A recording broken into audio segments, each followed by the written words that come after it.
Hey there, tonight we're diving into the tumultuous world of a Roman senator, where the reality is far from the marble-clad glory, and the truth is, political intrigue could end your day before it even began. If these stories help you unwind, I'd love a quick like or subscribe, but only if they're genuinely working for you. I'm curious where in the world you're listening from, so drop your location and local time in the comments. It's amazing seeing our little community span the globe through these historical tales. Now get comfortable, perhaps dim the lights, or find that perfect pillow position, and let's ease into tonight's journey together.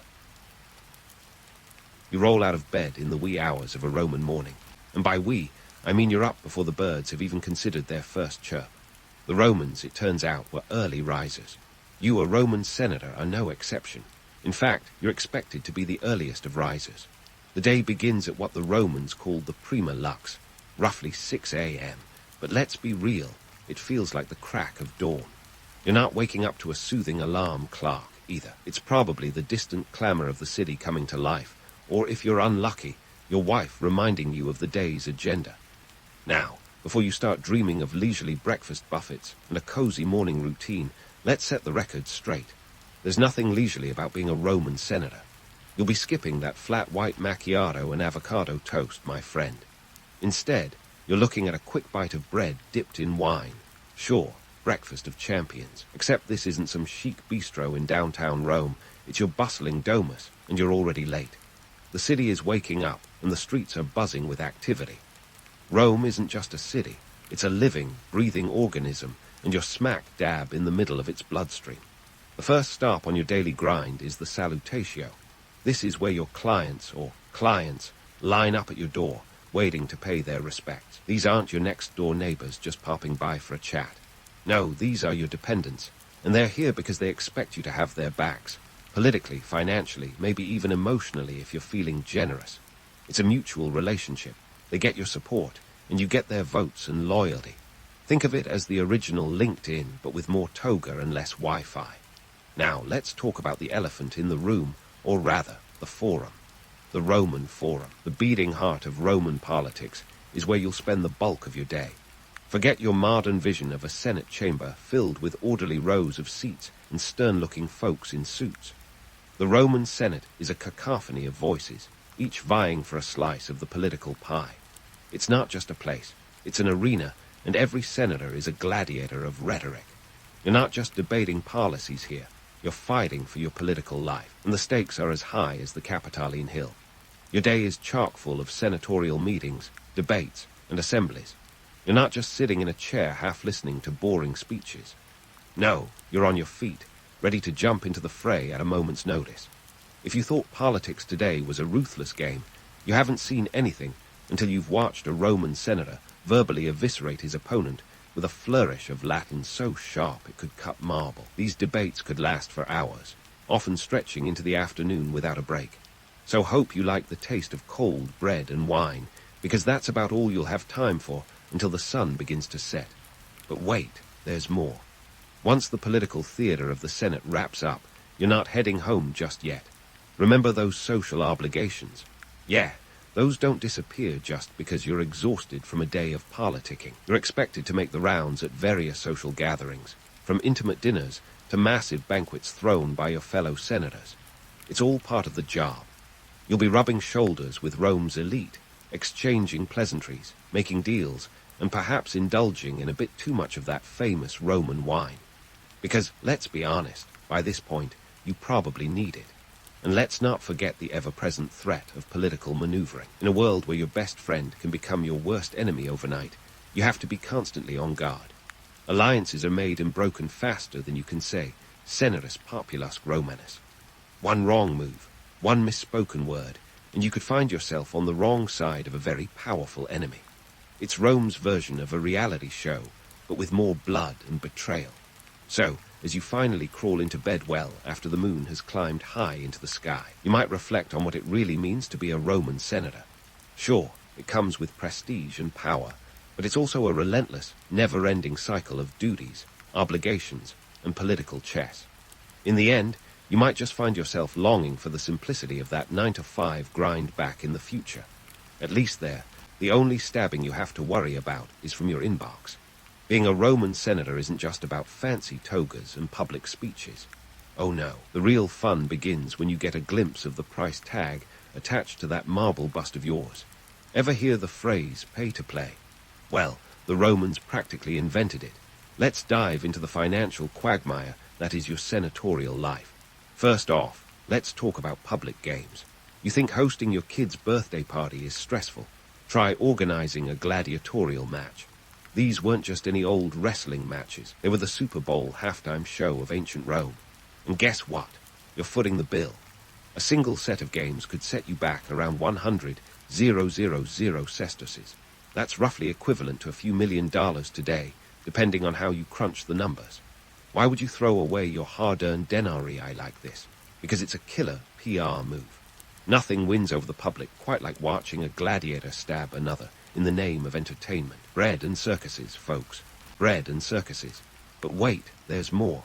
As a senator, you're expected to throw lavish banquets that would make Gatsby blush. We're talking about meals where the wine flows like water and the dishes are so exotic they make your head spin. Peacock tongue, anyone.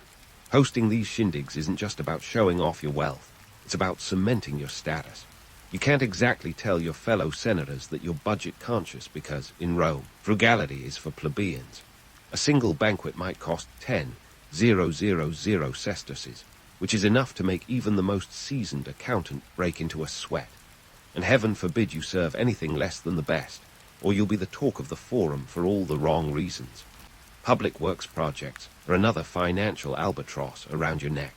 Think of them as the ultimate vanity project, but with the added bonus of keeping the masses happy. Want to build an aqueduct, a temple, or maybe just a really fancy public toilet?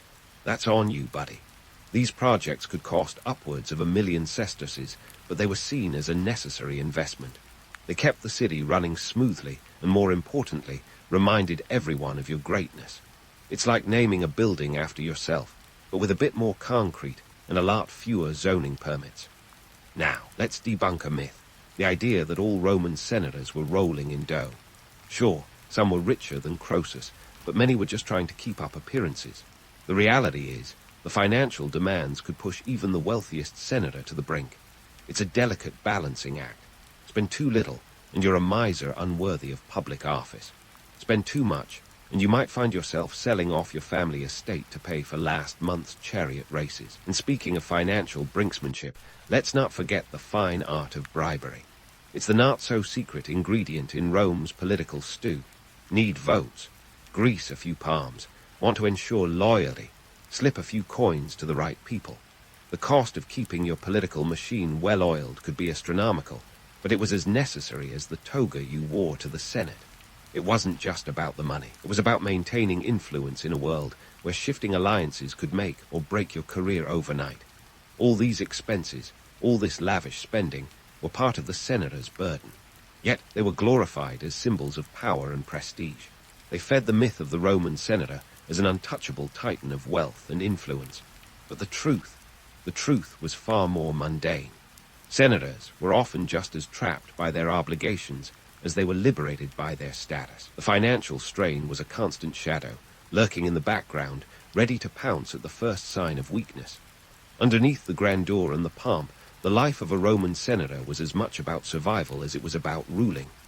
They were jugglers, balancing the expectations of their peers, the needs of the public, and the demands of their own egos. It was a delicate dance, and one misstep could send it all crashing down. So, the next time you find yourself yearning for a life of ancient Roman glory, remember this.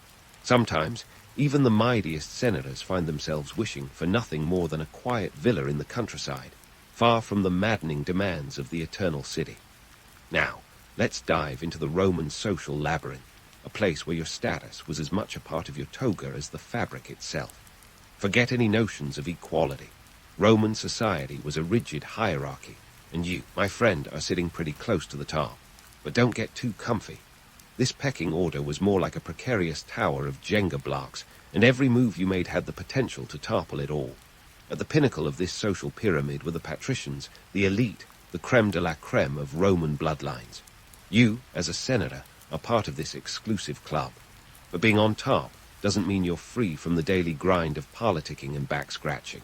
In fact, it's quite the opposite. You're expected to maintain a complex web of patronage that makes today's corporate ladder look like a backyard playset. Patronage was the glue that held this ancient society together, a system where loyalty was currency and favors were the coins in your pocket. Picture this. Every morning, a troop of your clients shows up at your doorstep. They're not just there for friendly banter. They're part of a system that has been the backbone of Roman society for centuries. You, the patroness, provide them with protection, legal aid, and occasionally financial support. In return, they offer you their unwavering loyalty, votes, and the occasional muscle if things get a little too heated politically. It's a quid pro quo arrangement that keeps the wheels of Roman society turning. Now, let's bust a myth or two. This isn't the war, fuzzy camaraderie of loyal subjects rallying around their beloved leader. No, this is a transactional relationship at its core.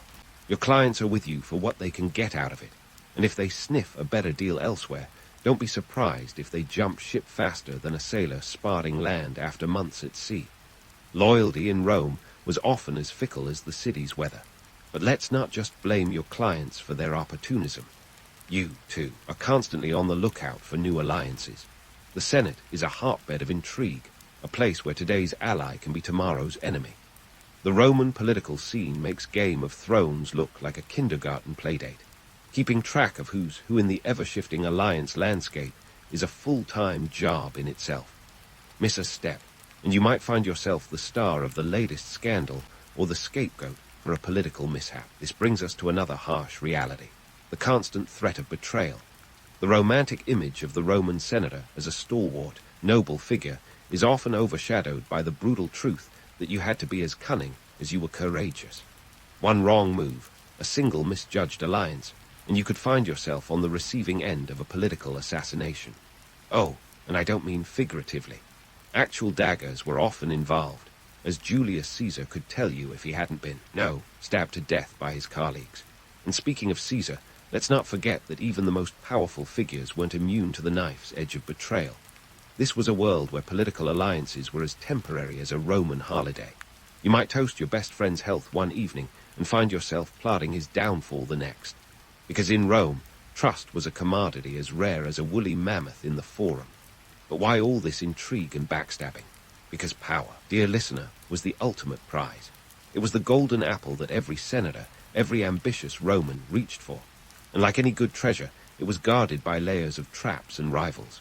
In a society where your worth was often measured by your influence, maintaining and expanding your power was a full-time job. The stakes were high, and the game was brutal. In the midst of all this political chess, the social hierarchy dictated every interaction.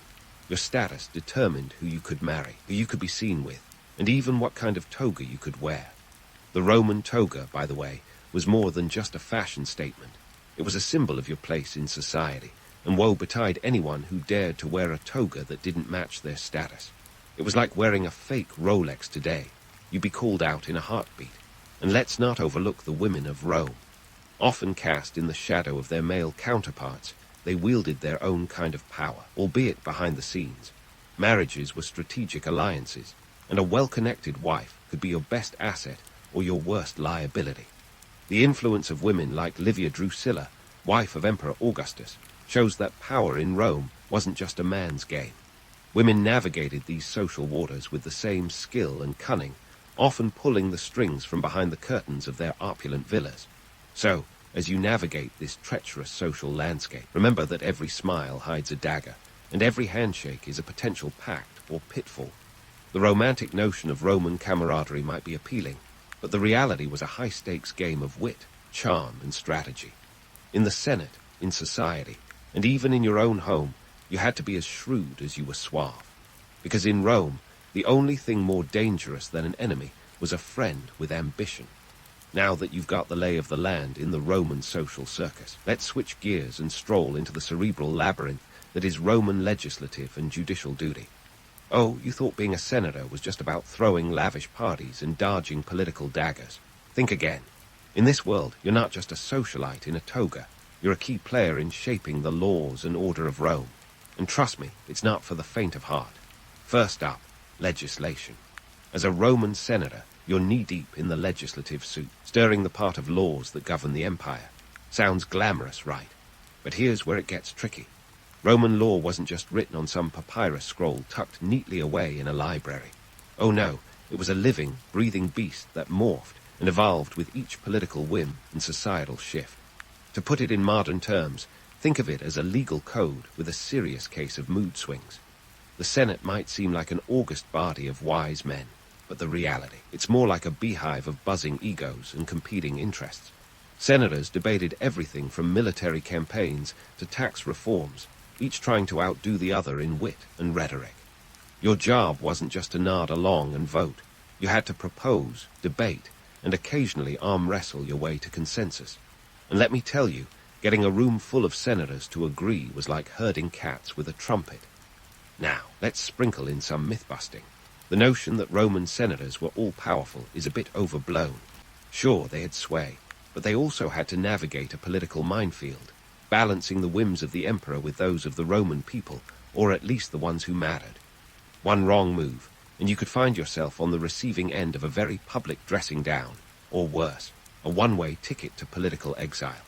And then there's the judicial side of things. Imagine being a judge, jury, and legal advisor all rolled into one, with the added bonus of an audience ready to scrutinize your every decision. Roman law was a complex web, a mix of written statutes, traditional customs, and the whims of powerful men. For instance, the 12 Tables, Rome's earliest attempt at a code of law, laid the groundwork, but by your time they were like a dusty old manual that everyone had conveniently forgotten about.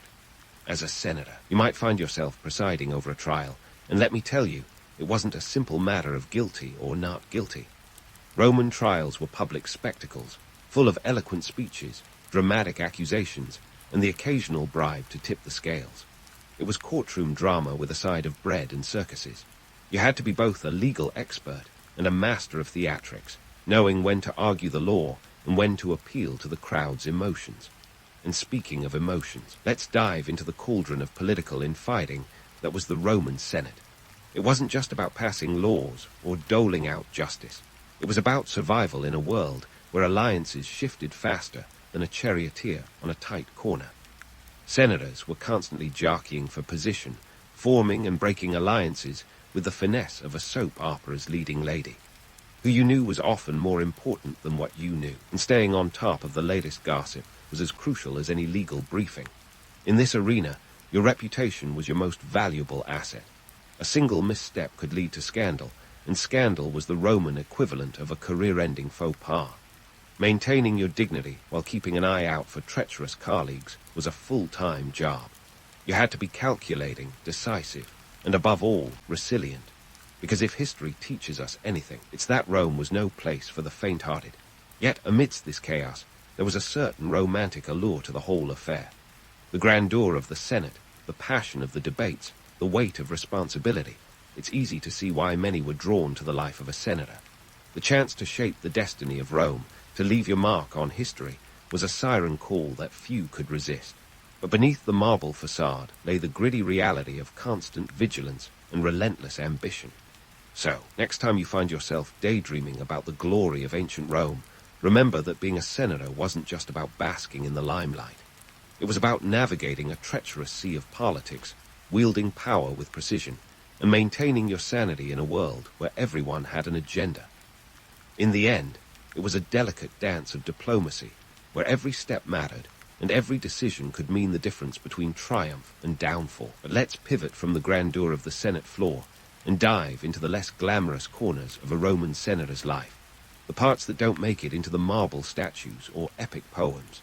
Because while the annals of history may sing songs of their victories and decrees, they often gloss over the personal toll of living life under the constant weight of expectation, power, and potential peril. Let's face it, being a Roman senator was a high-stakes game of survival, and it wasn't just about outmaneuvering political rivals. The job was an all-consuming beast that gnawed away at your personal life like a ravenous wolf. You weren't just a public figure, you were public property. Your time wasn't your own, and neither was your peace of mind. The perpetual stress of maintaining your position, avoiding scandal, and managing your finances could drive even the most stoic senator to seek solace in a wine amphora or two. Speaking of finances, let's talk numbers. The average senator's annual income might have hovered around 400,000 sesterces, which sounds hefty until you consider the costs.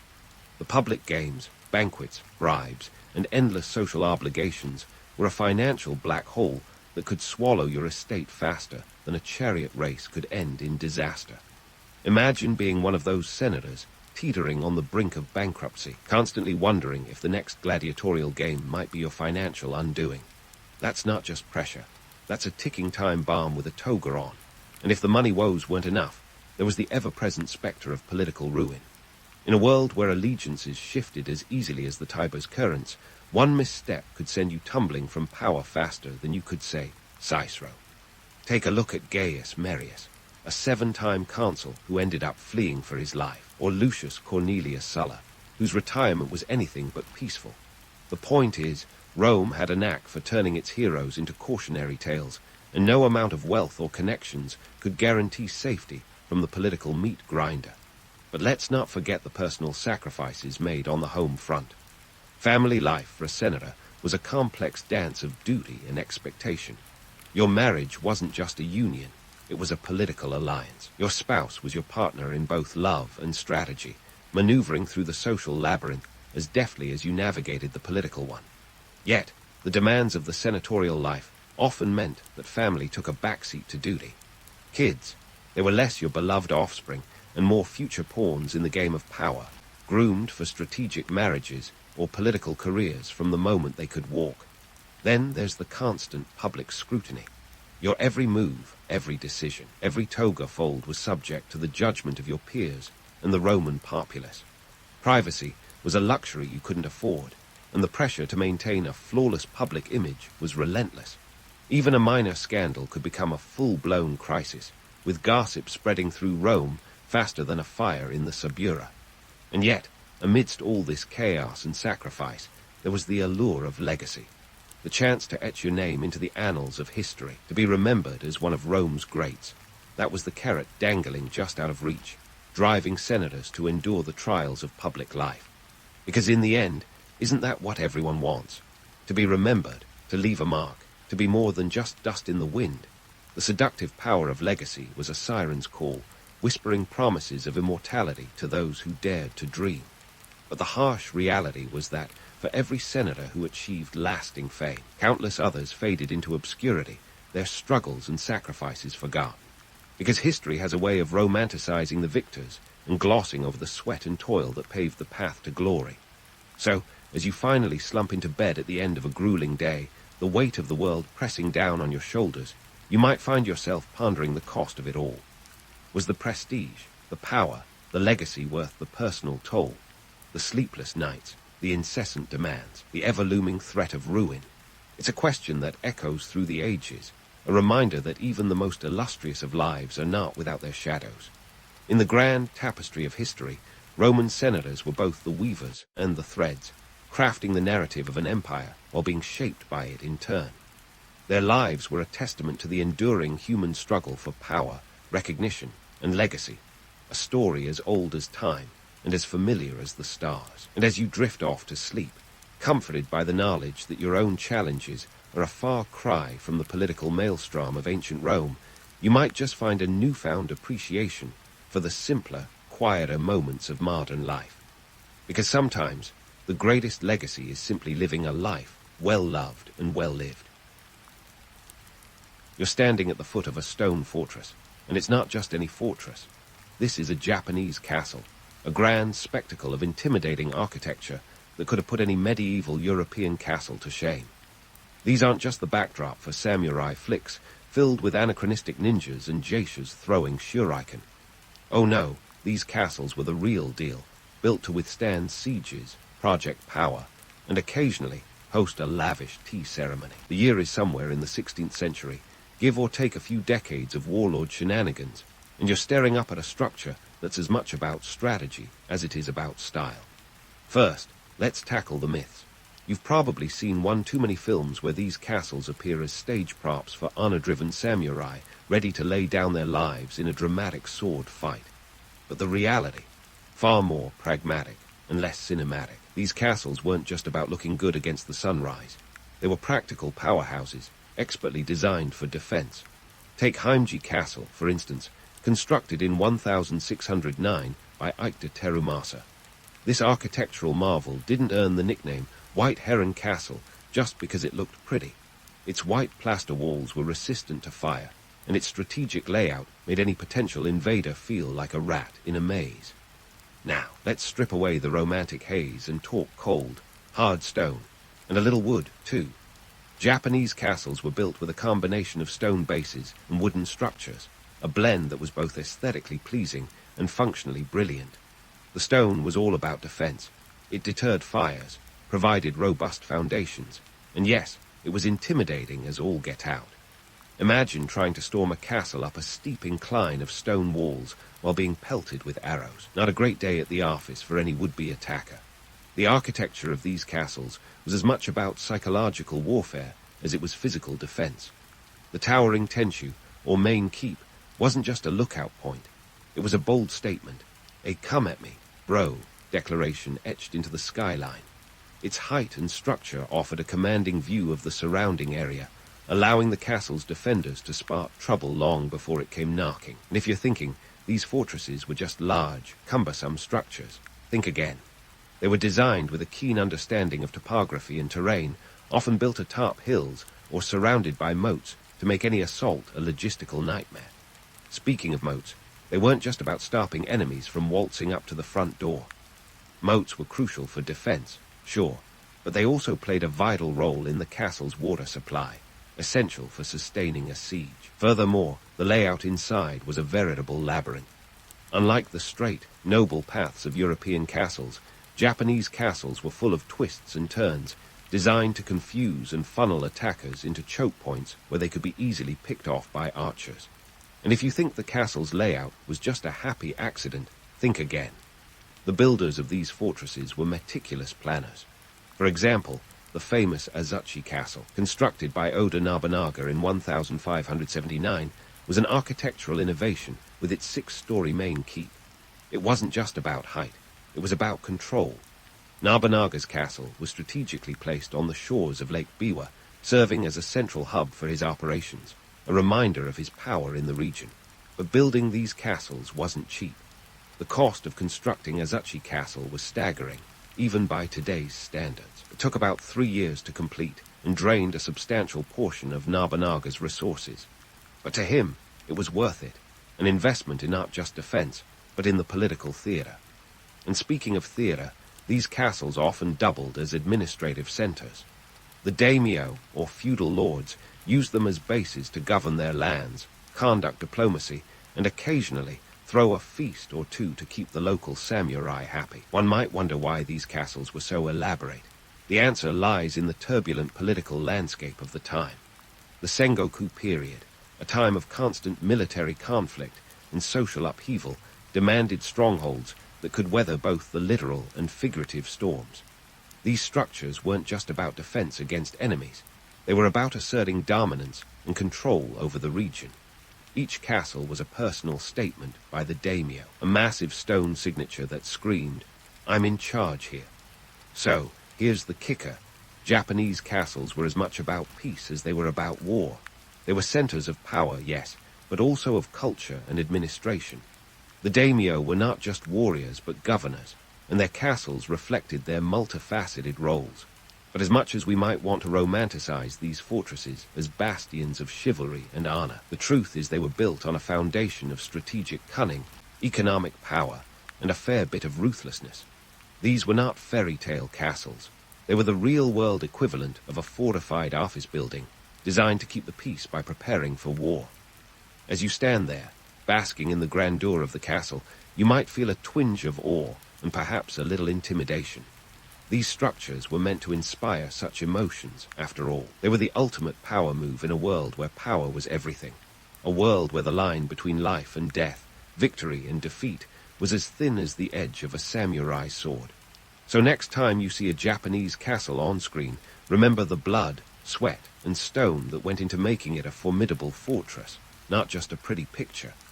But wait, we're not done yet. Step inside the castle gates, and it's a whole different world, like stepping into a feudal Japanese version of The Sims, but with more swords and fewer digital annoyances. These castles weren't just imposing piles of stone and wood. They were bustling little towns, humming with life and activity. Forget about the cliché of brooding samurai staring moodily into the distance. In reality, castle life was as much about rice and taxes as it was about honor and warfare. First, let's talk about the samurai, the rock stars of the Sengoku period. Everyone thinks they were all about the swordplay, duels at dawn, and stoic stances. But here's the kicker. They were as much bureaucrats as warriors. Sure, they trained with deadly weapons and wore armor that could make a knight jealous, but their daily grind was a lot less glamorous. Picture them hunched over scrolls, calculating rice taxes, or dealing with disputes over land. It's like imagining a rock star spending more time with a calculator than a guitar. And speaking of rice, it wasn't just a side dish. It was the currency of the realm, the lifeblood of the economy. Daimyo didn't flaunt gold, they flaunted rice. The productivity of rice paddies determined a lord's wealth and power, so managing these resources was crucial. It's a bit like today's stock market, but with more mud and fewer suits. A lord's worth was measured in koku, a unit representing the amount of rice needed to feed one person for a year. Tokugawa Ieyasu, the shogun who eventually unified Japan, controlled land yielding over 5 million koku. Now that's a lot of sticky rice. But within these castle walls, it wasn't all about the samurai and their rice-based economy. There was a whole ecosystem of people keeping the show running. The kitchen staff, for instance, were the unsung heroes of castle life. Their job was to keep the entire castle fed and happy, a task as daunting as any battle. Imagine cooking for hundreds, perhaps thousands, with no modern conveniences. We're talking open fires, massive iron pots, and the constant threat of smoke inhalation. Now that's a culinary challenge that would make Gordon Ramsay break a sweat. And then there were the artisans and craftsmen. These folks were the medieval equivalent of today's tech wizards. From blacksmiths crafting weapons and armor to carpenters maintaining the wooden structures, their skills were crucial for the castle's upkeep. Their work was often seasonal, yet they were vital to keeping the castle's defenses sharp and its interiors functional. In a way, they were the original multitaskers, juggling the demands of war and peace. Let's not forget the less glamorous jobs. Someone had to shovel the muck, and yes, I mean that literally. Keeping the castle clean and functional required a small army of laborers, from stable hands to gardeners. It's like your high school janitor, but with more manure and less appreciation. These unsung individuals toiled away, ensuring that the grand lifestyle of the daimyo and his samurai could continue uninterrupted. And if you think life within the castle was all about duty and drudgery, think again. These castles were also cultural hubs. The daimyo's court was a place of art and performance. No theatre, tea ceremonies, and poetry readings were regular occurrences, often serving as a distraction from the constant threat of conflict. It's like binge-watching Netflix to forget about your overdue bills, only with more elaborate costumes and fewer commercials. But let's be real for a moment. Maintaining these castles was a Herculean task. The costs of running a castle could be astronomical, draining a daimyo's coffers faster than you can say sake. Just feeding the inhabitants was a monumental expense, not to mention the cost of repairs, new fortifications, and the occasional bribe to a neighboring lord. It's no wonder some daimyo fell into debt, their ambitions outpacing their economic realities. Yet, despite the challenges, these castles stood as symbols of power and prestige. They were more than just military installations. They were political statements, centers of governance, and cultural beacons. But behind the romanticized image of samurai and cherry blossoms lay the harsh reality of economics and labor. It's a reminder that even in the most strategic and beautiful of settings, someone has to balance the books and wash the dishes. So, as you wander through the halls of a Japanese castle, take a moment to appreciate the intricate dance of politics, economy, and daily life that played out within its walls. It wasn't all sword fights and hakus. It was a microcosm of society, a place where the mundane met the extraordinary, and where the line between legend and reality was as thin as the paper walls dividing the rooms. Stay tuned, because there's more to uncover behind these ancient walls, and we've only just begun to peel back the layers of history. But enough about the spick and span of castle life. Let's dive into the real meat and potatoes of the feudal Japanese power game. Political machinations, the kind that would make even the most seasoned House of Cards fan gasp with delight. You see, behind those formidable stone walls and imposing gates, Japanese castles were buzzing with more than just the daily grind of samurai life and rice calculations. They were the beating heart of political strategy, where alliances were forged over cups of matcha and betrayals brewed like a part of strong sake. First, let's address the tea ceremony, a seemingly innocuous ritual that was anything but. Picture a quiet room, the rustle of silk kimonos and the soft clink of porcelain. Sounds serene, right? Well, think again. This wasn't just about sipping tea. It was a masterclass in diplomacy, a power play in the guise of tranquility. The tea ceremony, or chanoyu, was an elaborate performance where every movement was a carefully choreographed step in a dance of political seduction. It was here that daimyo and samurai could size each other up, gauge alliances, and plant the seeds of future pacts or rivalries. Take, for example, the legendary tea master Sen-no Rikyu, who served the likes of Oda Nobunaga and Toyotomi Hideyoshi. He wasn't just a guy who brewed a mean cup of green tea. Rikyu was a political advisor, a cultural influencer, and occasionally a scapegoat when things went south. In 1591, Hideyoshi, perhaps feeling a bit too insecure about Rikyu's influence, ordered him to commit ritual suicide. Talk about a bad performance review. But make no mistake, these tea ceremonies were crucial in deciding the fates of clans and the course of history. They were the icebreakers, the negotiation tables, and sometimes the stages for subtle power plays. Imagine the tension as a slight misstep in pouring tea could signify disrespect, or a subtle nod could hint at a future alliance. It was the art of saying everything without saying a word. And then there were the alliances themselves, as delicate and intricate as a spider's web. The Sengoku period was a time of shifting loyalties and fragile alliances, where daimyo were as likely to stab you in the back as they were to share a sake cup. Marriages were arranged not out of love, but as strategic moves in a grand chess game. Daughters were bargaining chips, sons were potential heirs, and each wedding was a binding contract between clans. Take the famous alliance between Tokugawa Ieyasu and Oda Nobunaga, sealed through the marriage of Ieyasu's son to Nobunaga's daughter. This wasn't just a family affair.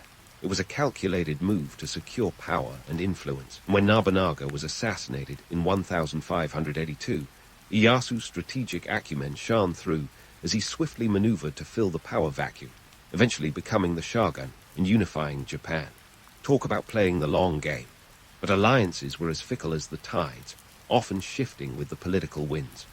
Betrayal was a constant companion in the court, lurking behind every smile and bow.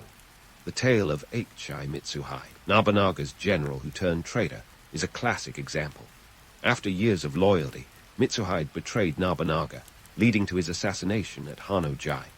The reasons are still debated: personal vendetta, political ambition, or perhaps a last-minute change of heart. Whatever the case, it was a move that sent shockwaves through the political landscape, proving that loyalty in the Sengoku period was as stable as a sandcastle at high tide. Within these castle walls, espionage was as common as cherry blossoms in spring. Spies and informants were the hidden players in this game of thrones, gathering intelligence and whispering secrets in the shadows. The ninja, often romanticized as shadowy assassins, were more likely to be information brokers, gathering dirt on rival lords and reporting back to their masters. Forget about the cliches of shuriken and smoke bombs. Real espionage was about information, not theatrics. And let's not overlook the role of the court ladies, the unsung power players behind the scenes. These women, often overlooked in historical narratives, wielded influence through their connections and intimate access to powerful men. They were the whisperers, the confidantes, and occasionally the manipulators of political outcomes. It was a delicate dance of charm and cunning, where a well-placed word or a strategic alliance could tip the scales of power. In this world of shifting alliances and silent betrayals, loyalty was a commodity, bought and sold like rice on the market. Daimyo had to be ever vigilant, maintaining a network of allies while guarding against potential threats. It was a high-stakes game, where a single misstep could lead to downfall and disgrace. Political machinations were the bloodline of these castles, coursing through their halls and dictating the fates of all who resided within. Yet, amidst all this intrigue and manipulation, there was a certain romance to the political life within these walls. It was a world of strategy and cunning, of whispered secrets and grand gestures, where the fate of empires could hinge on a single conversation or a well-timed cup of tea. These castles were more than just fortresses. They were the epicenters of power, where history was written not with swords, but with words and alliances. So, next time you find yourself strolling through the ruins of a Japanese castle, imagine the conversations that once echoed through its halls, the deals brokered over tea, and the betrayals whispered in the night. These were places where the mundane met the extraordinary, where the line between ally and enemy was as thin as a samurai's blade. It's a reminder that in the world of feudal Japan, power was the ultimate currency, and the castles were its grandest stage. But hold onto your katanas, because the saga of these fortresses is far from over. There's still more history to uncover, and plenty more intrigue lurking behind those ancient walls. So, as we meander through these ancient corridors, let's pivot from the cutthroat world of political intrigue to the equally captivating realm of culture and art within Japanese castles. Buckle up, because we're about to explore how the aristocrats of feudal Japan used art not just to decorate their walls, but to project power, refine their image, and occasionally to show off in a manner that would make Instagram influencers green with envy. First up, we have the mesmerizing world of No theatre. Now, if you're picturing a quiet evening of polite applause and subtle nods, think again. No was less about entertainment and more about making a statement. This wasn't your typical let's pass the time kind of show. It was a full-fledged political tool, a sort of power play wrapped in poetic costumes and slow, deliberate movements. Imagine a combination of opera, ballet, and a TED talk on political philosophy, all performed with the grace of a swan and the depth of a Greek tragedy. No plays were sponsored by the daimyo, who spared no expense in staging these performances. The cost could be staggering, often involving the construction of elaborate stages within the castle grounds. These stages weren't just platforms, they were symbols of sophistication, a way for the daimyo to flex their cultural muscles. You see, hosting a No performance was like saying, I'm not just a warrior, I'm a connoisseur of the arts. And that's a message that resonated far and wide. Take the iconic take to Shinjin, a daimyo known for his strategic genius on the battlefield and his love for No. His castle, Tsutsujigasaki, became a cultural hub, hosting performances that attracted the elite and showcased his refined taste. And let's not forget the star performers. No actors were akin to celebrities, their status elevated by their association with powerful patrons. These performances were not just plays, they were events where political alliances were as likely to be forged as in any war council. And then there's the aesthetics, the masks, the costumes, the very ethos of No. These weren't just for show, they carried deep symbolic meaning. The masks, meticulously crafted and often costing a small fortune, represented emotions and archetypes that transcended the mundane. Each gesture, each line of dialogue, was imbued with layers of meaning, often reflecting the socio-political climate of the time. It was subtle propaganda at its finest, a way to reinforce the daimyo's image as both a warrior and a patron of high culture. But let's step outside the theater for a moment and into the serene beauty of Japanese gardens. Now, you might think these gardens were just pretty places to unwind after a hard day's swordplay, but they were much more than botanical eye candy. These meticulously designed landscapes were a fusion of art and nature, serving as both a retreat and a stage for political maneuvering. Take the gardens of Katsura Imperial Villa in Kyoto, crafted with such precision that every stone, every water feature was a deliberate choice. These gardens were extensions of the castle's architecture, reflecting the harmony and balance that the ruling class sought to project. It was less about horticulture and more about creating an idealized vision of nature, a world in miniature where everything was under control. And speaking of control, these gardens were also venues for the practice of renga, a form of linked verse poetry. Picture a group of samurai and courtiers composing verses in the moonlight, each line a delicate balance between wit and wisdom. These gatherings were the social media of their time, a chance to showcase one's literary prowess and to strengthen social bonds. A well-crafted verse could elevate one's status, while a poorly chosen word could lead to a social faux pas akin to a viral Twitter blunder. Now, here's where the myth-busting comes in. You might think all this art and culture was purely for leisure, a way for the ruling class to kill time between battles, but the reality was far more strategic. Hosting cultural events was a way for daimyo to assert their dominance without brandishing a sword. It was soft power, a way to attract followers and forge alliances through shared appreciation of the arts. It wasn't just about being cultured, it was about being politically savvy. Let's not overlook the economic aspect either. Funding these artistic endeavors required deep pockets. The materials for no masks, the upkeep of gardens, the patronage of artists, these were expenses that only the wealthiest could afford. It was a display of economic might, a way to show that a daimyo had the resources to sustain not just an army, but a court filled with artistic talent.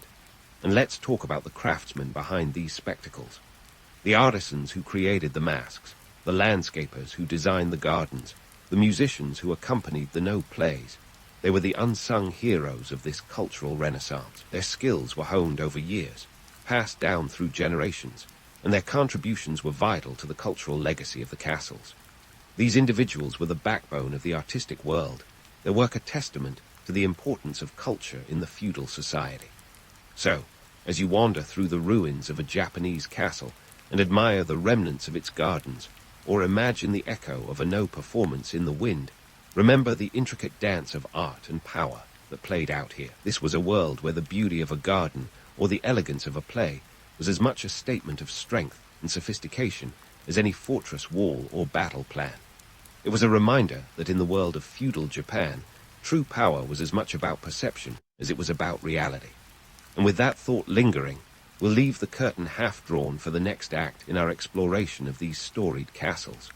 Stay tuned, because we're far from the final bow. As we draw the curtain on the cultural pageantry of feudal Japanese castles, let's shift our gaze toward their twilight years and the enduring legacy they cast over modern Japan. You see, while we might picture these castles as timeless relics, frozen in an era of katanas and kimonos, the truth is they've had quite a journey, one that's as much about adaptation and survival as it is about crumbling stone and faded glory. First off, let's talk decline. By the late 19th century, Japanese castles were in for a rude awakening, thanks to the Meiji Restoration, a period when Japan decided it was time to trade in its feudal system for something a bit more, well, modern. With the emperor back in power and the samurai era fading into the sunset, castles suddenly found themselves as obsolete as a rotary phone at a tech convention. The government, eager to shed the vestiges of the past, ordered many castles dismantled or repurposed. The idea was to pave the way for progress, and in this case, progress meant railways and factories, not moats and ramparts. Between 1873 and 1875, a staggering 200 castles were demolished, their stones and timbers scavenged to build new infrastructure. It was a brutal makeover, the kind that would make even the most optimistic renovator wince. But here's the twist. Just when it seemed these grand fortresses were destined for history's scrap heap, a wave of nostalgia and national pride rolled in, a late-century plot twist that would give these castles a second act. It was during the Taisho and early Showa periods that interest in preserving Japan's cultural heritage gained momentum. Suddenly, these castles weren't just seen as relics of a bygone era. They were symbols of national identity, historical canvases that painted the story of Japan's tumultuous past. The government stepped in to designate many of them as cultural properties, sparking restoration efforts that would preserve their grandeur for future generations. Take Heimji Castle, for instance, the White Heron Castle that had once stood as a beacon of feudal might. By the 1950, it was in serious need of TLC, with parts of the structure teetering on the brink of collapse. A major restoration project kicked off in 1956, taking 8 years and a hefty 550 million yen to complete, a small price to pay for what would become an UNESCO World Heritage Site in 1993. And it wasn't just about preserving the past. It was about crafting a narrative that balanced the romantic allure of samurai tales with the gritty realities of history. Yet despite these efforts, not all castles were fortunate enough to escape the wrecking ball. Many were rebuilt using concrete, a material that might make purists cringe, but has its own practical appeal. Osaka Castle, for instance, was reconstructed in concrete during the 1930 and again after World War II. Sure, it lacks the authenticity of its wooden predecessors, but it stands as a testament to Japan's ability to blend tradition with modernity, a hybrid that speaks to the country's evolving identity. And let's not forget the economic angle, because even in history, money talks. These castles have become tourist magnets, drawing visitors from around the globe who are eager to walk their ramparts and soak in their history. The economic impact is significant. Heimji Castle alone attracts over 2 million visitors annually, contributing billions of yen to the local economy. It's a renaissance of sorts, where the echoes of the past generate present-day prosperity. But what about the myths? The myths. They're as resilient as the castles themselves. Despite the historical reality of these structures as centers of governance and power, the romantic image of the samurai castle persists. Perhaps it's the allure of chivalry, the notion of noble warriors defending their lord's honor, or maybe it's the cinematic drama of secret passages and heroic last stands. Whatever the reason, these castles continue to enchant us, blending legend with reality in a way that keeps us coming back for more. And therein lies the true legacy of Japanese castles, their ability to straddle the line between past and present, myth and reality. They remind us of a time when power was measured in rice and stone, when alliances were forged over tea, and when art and warfare danced an intricate waltz. Yet they also stand as monuments to resilience and adaptation, symbols of a culture that respects its roots while embracing change. So, next time you find yourself gazing at the silhouette of a Japanese castle against the setting sun, remember the stories etched into its walls. Consider the paradox of a structure both timeless and ever-changing, grounded in history, yet alive with the possibilities of the present. Because in the end, these castles are more than just the sum of their stones. They are the embodiment of Japan itself, a nation where the past is never truly past, but a living, breathing part of its identity. And that, dear friend, is the real magic of these ancient fortresses, a legacy as enduring as the tales they inspire.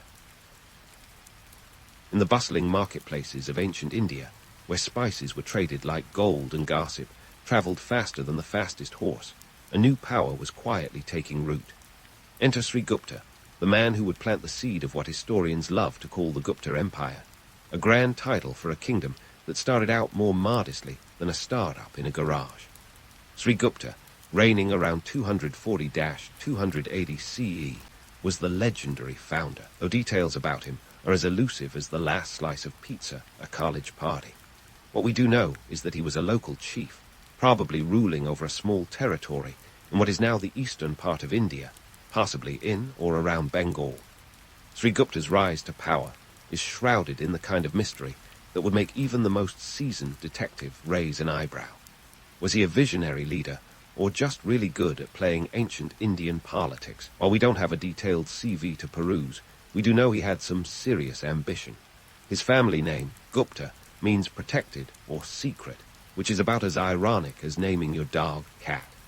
What he set in motion, however, was no secret. He laid the groundwork for an empire that would stretch its influence across the Indian subcontinent, setting the stage for his descendants to shine. Speaking of shining, let's talk about Chandragupta I, the empire's true trailblazer. Think of him as the original Gupta gold medalist in the game of empire building, a title that sounds like it could belong to an ancient reality show. Chandragupta, I took the reins around 319-320 CE, and he wasn't content with a small patch of land. No, he had his eyes on a bigger prize. His empire-building strategy was as much about the heart as it was about the battlefield, marrying into the powerful Likhavi family. This wasn't just a romantic gesture, it was a political masterstroke. The Likhavis controlled fertile lands and strategic locations, which meant more resources and more clout. Chandragupta effectively hitched his wagon to a powerhouse family, gaining territory without spilling a drop of royal blood. Under Chandragupta's leadership, the Gupta Empire didn't just grow, it flourished like a well-watered plant. His rule marked the beginning of what many historians call a golden age, a term that sounds nice and shiny, but hides a few tarnished corners. Yes, the arts and sciences thrived, and yes, literature and architecture saw significant advancements. But let's not kid ourselves. Life wasn't all poetry and palaces. While the elite enjoyed the perks of prosperity, the average farmer was still tilling the field under the scorching sun, hoping the monsoon didn't wash away his crop. Meanwhile, Chandragupta was busy minting coins, literally. His coins were a testament to the empire's wealth, featuring his likeness alongside that of his queen. It's like the ancient world's version of a couple's Instagram account, but with more substance. Now, about that golden age myth. Romanticized accounts often paint the Gupta period as a time of unblemished peace and prosperity, a sort of ancient utopia. But as any student of history will tell you, utopias are as real as unicorns. The Gupta Empire, like any other, had its share of troubles. Economic growth was fueled by a mix of agriculture, trade, and the occasional military campaign. Trade routes were the veins and arteries of the empire, linking India to distant lands in Asia and the Mediterranean. Silk, spices, and precious gems flowed out, while gold and silver poured in, inflating the empire's coffers. The empire's economic strategies were not just about accumulating wealth, they were about sustaining power. The Guptas understood the importance of infrastructure, investing in roads and ports to facilitate commerce. They knew that control over trade routes meant control over wealth, and wealth, in turn, meant power. The famous Gupta roads were no mere dirt tracks. They were engineered marvels of their time, comparable to the Roman roads of Europe. These highways of commerce were integral to the empire's prosperity, linking urban centers to rural hinterlands and ensuring the steady flow of goods and resources. While we can admire the Guptas for their economic savvy, it's important to remember that not everyone was invited to this prosperity party. The empire's wealth was concentrated in the hands of a few, and class divisions were as real as the monsoon floods. The caste system, deeply entrenched in Indian society, dictated the lives of millions, with the Brahmins enjoying privileges that others could only dream of. Social mobility was about as likely as a snowstorm in the Sahara. So, was the Gupta era truly a golden age? Well, it depends on who you ask. For the scholars, artists, and elite, it might have felt like a time of endless opportunity and cultural blossoming. For the common folk, however, the reality was a bit more sobering, with daily life governed by the whims of nature and the rigid structures of society. In this tale of ambition and expansion, the Guptas demonstrated that empire building was as much about strategy and savvy as it was about swords and soldiers. Chandragupta I, through his cunning alliances and economic acumen, transformed a modest kingdom into a formidable empire. The Gupta era may be remembered as a golden age, but like all things that glitter, it had its share of imperfections. As we continue our journey through this fascinating period, we'll see how the empire's shine began to fade, revealing the complexities and contradictions beneath its gilded surface. Stay tuned for more tales from the annals of history, where reality and legend often walk hand in hand. As we continue our expedition through history, prepare to meet Samudragupta, the empire's rock star ruler who took the Gupta dynasty to dizzying new heights, even if his PR team might have oversold the whole invincible warrior bit. Think of him as the ancient version of a Renaissance man, but with more swords and less paint. His reign, spanning from roughly 335 to 375 CE, was where the Gupta Empire really hit its stride. And if the empire were a band, Samudragupta would be the charismatic frontman with a penchant for dramatic solos, both on the battlefield and off. Under Samudragupta, the empire became a well-oiled military machine. Historians often call him the Napoleon of India, which is kind of like calling a modern tech CEO the Steve Jobs of their industry. Flattering, but maybe a touch hyperbolic. Let's break down the legend and the man behind it. Now, Samudragupta's military campaigns are the stuff of legend, literally inked onto stone in the Allahabad pillar inscription, which is basically an ancient press release. This inscription lists over 20 kings that he supposedly defeated, which makes him sound like a real-life action hero. But let's not get carried away. Even the toughest action heroes have their stunt doubles. The reality behind Samudragupta's campaigns is that they were as much about strategic diplomacy as they were about sheer military might. His conquests weren't just about grabbing land. They were about establishing a network of alliances and securing economic benefits. Picture this. Instead of leaving a trail of devastation, he often allowed defeated kings to remain in power as vassals. Smart move, right?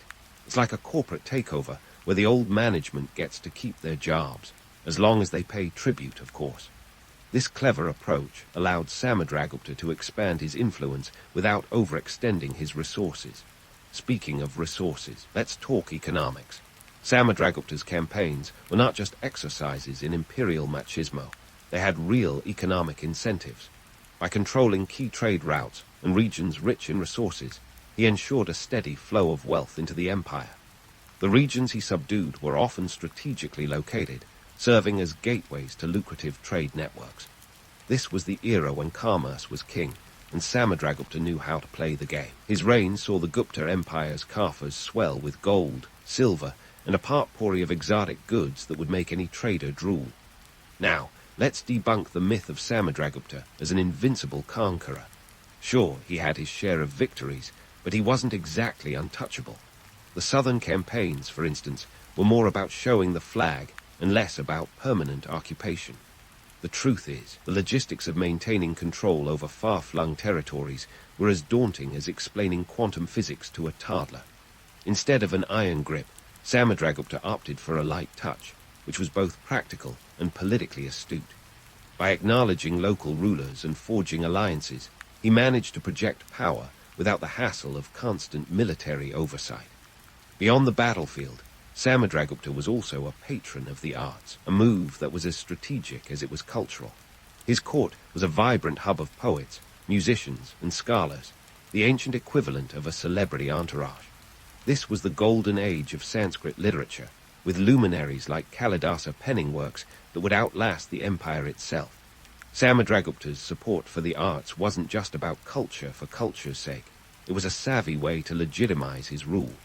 By fostering cultural achievements, he reinforced the narrative of a prosperous and enlightened empire, one where the arts and sciences thrived under his benevolent gaze.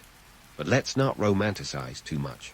The arts were as much a tool of propaganda as they were of cultural expression. Coins minted during his reign depicted him not just as a warrior, but also as a musician, playing the veena, a nod to his supposed skill in music. Whether he was a genuine virtuoso or just posing for the ancient equivalent of a publicity shot is up for debate. What's clear is that these cultural endeavors helped craft an image of Samudragupta as a well-rounded ruler, a king who could conquer with a sword and charm with a song. In examining Samudragupta's legacy, it's tempting to paint him as the quintessential heroic king. Yet, the reality is more nuanced. His reign was marked by both genuine cultural investments and shrewd political maneuvers. He understood that power was not just wielded with weapons, but also with words, images, and alliances. This dual approach, military prowess complemented by cultural patronage, was the secret sauce that kept the Gupta Empire ticking along like a finely tuned machine.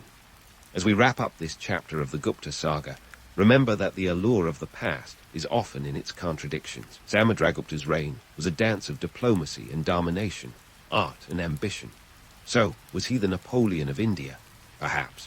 But while Napoleon left a trail of chaos across Europe, Samudragupta's legacy was one of calculated expansion and cultural flourishing. As we continue our journey, keep your eyes peeled for the next twist in the Gupta tale, where power, prosperity, and politics intertwine in ways that are as captivating today as they were millennia ago. As we pivot from Samudragupta's era of calculated expansion, we find ourselves at a pivotal moment in the Gupta Empire's grand narrative. Enter Chandragupta Roman II, often hailed as Vikramaditya, a moniker that translates to son of power. Now, if you thought Samudragupta was impressive, his successor was about to take the Gupta Empire to its zenith, like an actor stepping into a blockbuster sequel that actually delivers on the hype. Chandragupta Roman II reign, from around 375 to 415 CE, was the stuff legends are made of. And speaking of legends, his diplomatic prowess was nothing short of majestic. Take, for instance, his famous marriage alliance with the Vakatakas.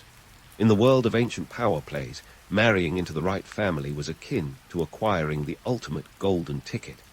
This alliance was a masterclass in political chess, securing the empire's western borders without unsheathing a single sword. It was like pulling off a corporate merger where everyone walks away richer and no one gets fired. But let's not romanticize this as a fairy tale. It was more Game of Thrones than Disney. Behind the gilded titles and marriage ceremonies, these alliances were strategic moves to consolidate power. The Vakatakas were no small fry. They controlled vast territories in central and southern India, serving as both a buffer and a bridge to the lucrative trade routes of the Deccan. This was an era where geographical positioning was the equivalent of owning prime real estate in Manhattan. Chandragupta II didn't just stop at family ties. He was the ultimate networker, forging alliances across the subcontinent that would make a LinkedIn influencer green with envy. His diplomatic acumen allowed him to extend the empire's influence far and wide, creating a network of vassal states that swelled the empire's coffers with tribute. This was less about direct control and more about strategic influence, a web of relationships that made the Gupta Empire the center of a vast and interconnected political landscape. Now, while Chandragupta II was busy tying knots and sealing deals, the empire was also reaching new heights in the arts and sciences. Enter Aryabhata, the mathematical prodigy who was to ancient India what Einstein was to modern physics. Born in 476 CE, Aryabhata penned the Aryabhatiya, a text that would send ripples through the world of mathematics and astronomy. He calculated the value of pi to an astonishing degree of accuracy and proposed a heliocentric model of the solar system, centuries before Copernicus made it cool. Aryabhata was like the rock star of rational thought, rocking the intellectual scene with equations instead of guitars. The Gupta period also saw a flourishing of arts that would put any Renaissance court to shame.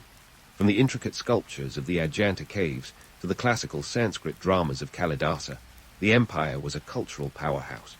Kalidasa, often referred to as the Shakespeare of India, was crafting plays and poems that captured the imagination of audiences both then and now. His works, such as Shakuntala, were like ancient blockbusters, epic, emotional, and enduring. But while the elite were indulging in the arts, let's not kid ourselves into believing it was all sunshine and roses. The myth of a utopian society is as alluring as a siren song, yet just as fictitious. The empire's prosperity was largely confined to urban centers and the upper echelons of society. The rural majority was still grappling with the harsh realities of agrarian life, where a bad harvest could spell disaster. The caste system continued to dictate social mobility, or the lack thereof, ensuring that the so-called Golden Age was a gilded cage for many. Economically, the Gupta Empire was a juggernaut, trading everything from silk to spices along the Silk Road. The empire's strategic location made it a key player in the transcontinental trade networks that connected the East to the West. But this prosperity came at a cost. The concentration of wealth in the hands of a few, coupled with the rigid social hierarchy, meant that inequality was as prevalent as the monsoon rains. Chandragupta II rule marked a period of unparalleled cultural and scientific achievements, yet it was also a time of underlying social tensions. The empire's political stability was as much about balancing these tensions as it was about military might. While the era is often romanticized as a golden age, it's worth remembering that the shine of gold can blind us to the shadows it casts. As we continue this journey through history, let's not forget that every gilded narrative has its rust. Chandragupta II's reign was a masterstroke of diplomacy and cultural patronage, but it was also a complex tapestry of contrasts, where the splendor of the court masked the struggles of the common folk. As we move forward, we'll see how the empire's fortunes began to wane, setting the stage for the next act in this captivating saga. Stay tuned as we unravel the next chapter of the Gupta Empire, where the sun of power begins to set and new challenges emerge from the shadows. As Chandragupta II's sun began to dip below the horizon, the Gupta Empire found itself in increasingly choppy waters. Enter Kumaragupta I, who took the throne around 415 CE, inheriting not only the empire's vast wealth and cultural prestige, but also the kind of challenges that would make any ruler reach for the ancient equivalent of a stress ball. Now, Kumaragupta was no slouch. He managed to keep the empire's wheels turning for a good 40 years, which in the cutthroat world of ancient politics is like juggling flaming swords while riding a unicycle. But the cracks were beginning to show, and soon enough, those small fissures would widen into full-blown chasms. Let's start with the Hunna invasions, the ancient world's version of an unwelcome knock at the door. The Hunnas, part of the larger Hunnic tribes that gave even the mighty Romans a run for their money, were eyeing Gupta territories like a kid in a candy store. By the time Humayagupta's successor, Skandagupta, took over in 455 CE, the Hunnas had moved from pesky raiders to a full-blown existential threat. It was like going from a gentle breeze to a full-force hurricane overnight. Skandagupta, clearly not one to back down, managed to fend them off, at least temporarily, around 455 CE, in a series of battles that were less about glorious victories and more about desperate survival. He pulled off a defensive masterclass, akin to patching a leaky boat at sea. But here's the kicker. All those battles didn't come cheap. Think of it as running a lavish wedding every weekend. It's only a matter of time before the bank accounts start sweating. The cost of keeping the Hunnas at bay drained the empire's resources faster than you can say imperial overdraft. Military campaigns are notoriously expensive, and when you factor in the necessity of maintaining a standing army and fortifying defenses across a vast territory, the numbers start to look less like a budget and more like a horror story. The Gupta treasury was feeling the pinch, and the empire's financial health was beginning to look like an episode of a fiscal thriller with no happy ending in sight. To make matters worse, the once robust trade routes that had kept the empire flush with cash were now under threat. The Hunnas weren't just interested in conquest. They had a knack for disrupting the delicate trade networks that stretched from the Indian subcontinent to the far reaches of Asia and beyond. This was the ancient equivalent of a stock market crash, where the ripples of disruption could be felt across the empire's economic landscape. The steady flow of gold and silver that had once filled the empire's coffers was reduced to a trickle, and the lavish Gupta court had to start pinching pennies. But if you thought external threats were the only problem, think again. Internal strife was brewing like a storm on the horizon. The sprawling nature of the empire meant that the further you were from the center of power, the more you were tempted to play by your own rules. Local governors, who were once loyal administrators, began to act like mini-monarchs in their own right.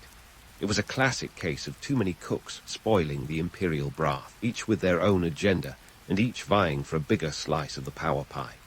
Administratively, the Gupta Empire was like a giant Jenga tower, with each block representing a different province, and Skandagupta was trying to keep it from toppling over. The challenge of managing distant territories was akin to herding cats, with each region having its own unique set of problems. Communication was slow, loyalty was questionable, and the empire's once seamless governance began to fray at the edges. Picture a jigsaw puzzle where half the pieces have gone missing, and you'll start to get the idea. Amid all this chaos, it's easy to forget that the cultural and scientific achievements of the Gupta era were still going strong. It's like a band playing on while the ship sinks around them, a testament to human resilience and creativity even in the face of adversity. Scholars and scientists continued their work, pushing boundaries in mathematics, astronomy, and medicine.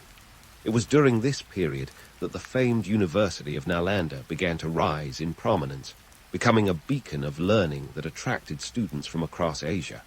But despite these achievements, the empire's foundation was crumbling, and it was only a matter of time before the edifice came crashing down. So, what do we make of this period? It's a classic tale of a golden age tarnishing under the weight of its own success. The Gupta Empire had soared to great heights, but the very elements that had fueled its prosperity, vast territories, trade networks, and military prowess, were now the Achilles heel that threatened its downfall. It's a story as old as time. The more you have, the more you stand to lose. In this saga of power and decline, the Gupta Empire stands as a poignant reminder that even the mightiest can falter. The Hunnas were the immediate threat, but the seeds of decline were sown long before their arrival.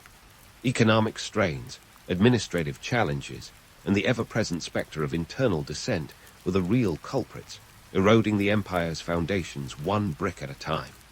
As we prepare to delve into the final chapter of the Gupta story, the stage is set for a dramatic conclusion. The Empire's twilight years are upon us, with new players emerging to challenge the status quo, and the once mighty Guptas struggling to hold onto their legacy. Stay tuned for more as we unpack the final act of this captivating historical drama, where the echoes of a glorious past collide with the challenges of an uncertain future. As the curtain rises on the final act of the Gupta Empire, it's a tale filled with more drama than a soap opera set in the halls of power. The stage is crowded with a cast of characters, each with their own motives and ambitions, as the empire teeters on the brink. In the aftermath of Skandagupta's reign, the empire's decline picked up speed like a runaway chariot, driven by forces both within and without. The Hunas, having taken a breather, were back with a vengeance. This time, they weren't just knocking at the door, they were practically setting up camp in the living room. By the late 5th century, these persistent invaders had breached the Gupta defenses, wreaking havoc across the northern territories. It was like a game of dominoes, where each toppled province led to more chaos. The Guptas, stretched thin across their vast empire, found themselves struggling to maintain control as the Hunas pushed deeper into the heartland. But let's not pin all the blame on external foes. The empire was also unraveling from the inside, a spectacular display of political infighting that would make Machiavelli proud. With the central authority weakened, regional governors, those once loyal administrators, began to act more like feudal lords than civil servants. Imagine a board meeting where every executive has their own agenda, and you start to get the picture. These local power plays were further fracturing an already fragile political landscape, each faction more interested in personal gain than the collective good. Economically, the Gupta Empire was a shadow of its former self. The once bustling trade routes, the empire's lifeline, had become perilous ventures fraught with the risk of bandit attacks and Huna raids. The flow of goods slowed to a trickle, and with it, the steady stream of revenue that had once filled the Gupta coffers.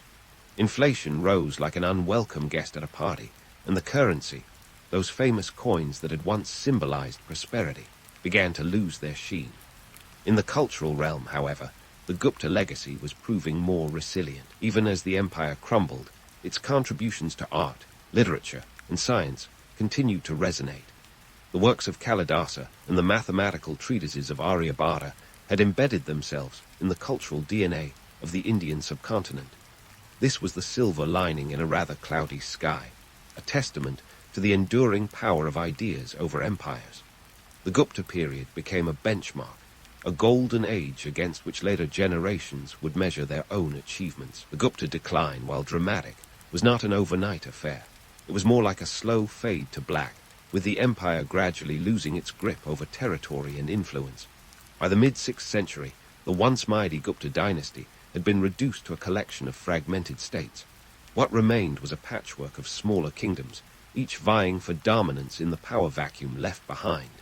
Yet, the Gupta Empire's fall was not the end of the story.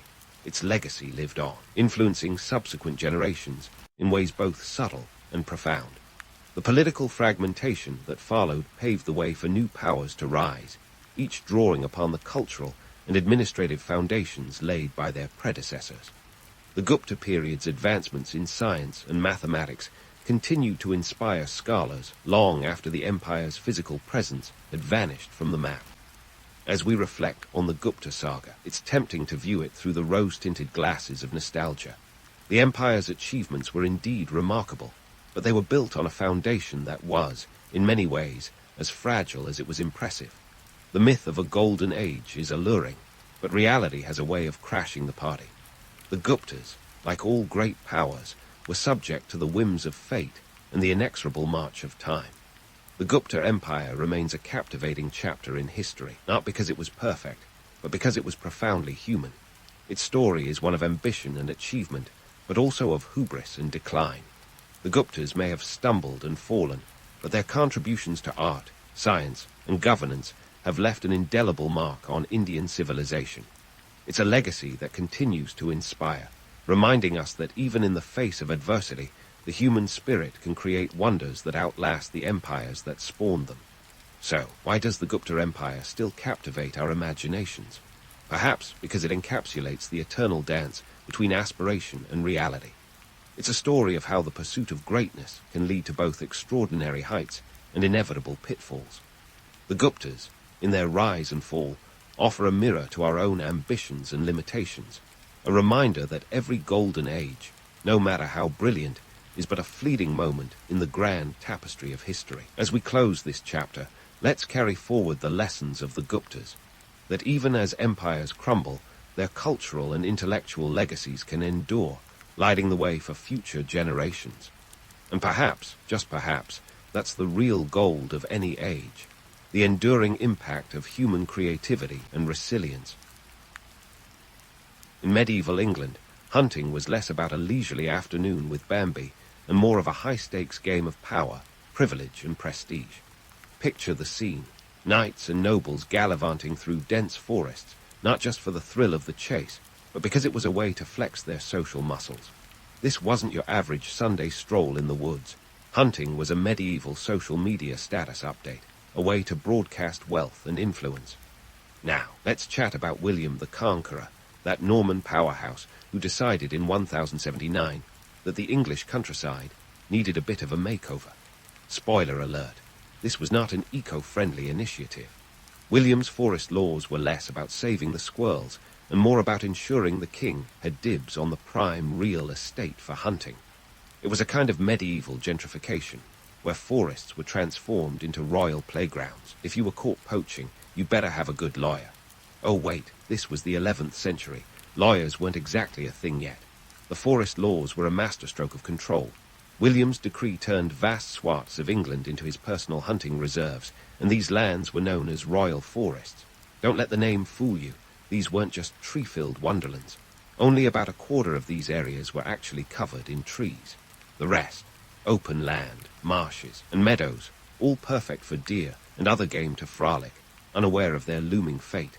In case you're wondering, this was not a minor territorial claim. By the late 12th century, nearly a third of southern England was designated as royal forest.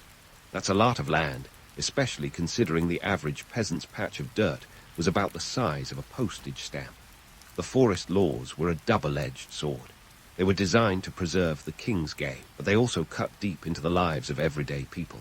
You see, these laws were draconian. If you were caught poaching a deer, your punishment might be blinding or execution. Yes, you heard that right. Stealing a deer could cost you your eyesight or your life.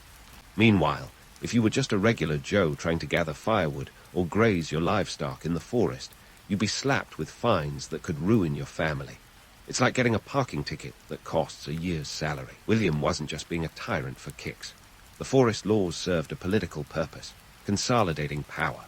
By controlling the forests, William controlled a lucrative economic resource. Timber was a medieval gold mine, and the game was a valuable food source.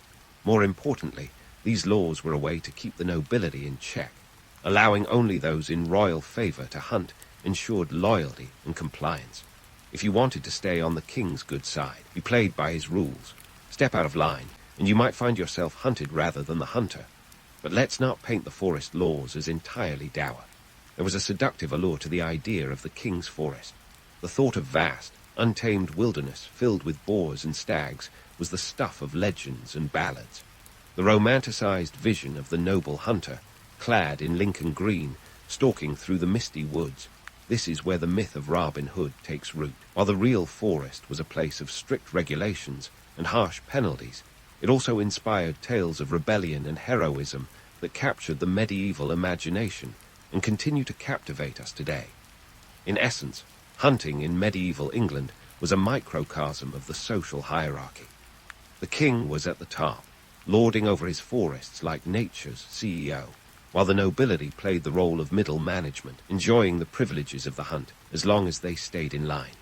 The common folk, meanwhile, were the underdogs, often caught in the crossfire of royal decrees. They might have dreamt of deer and boar on their tables, but more often than not, their reality was a bowl of pottage and a hope that they wouldn't run afoul of the law. So there you have it. Hunting in medieval England was not just about the thrill of the chase.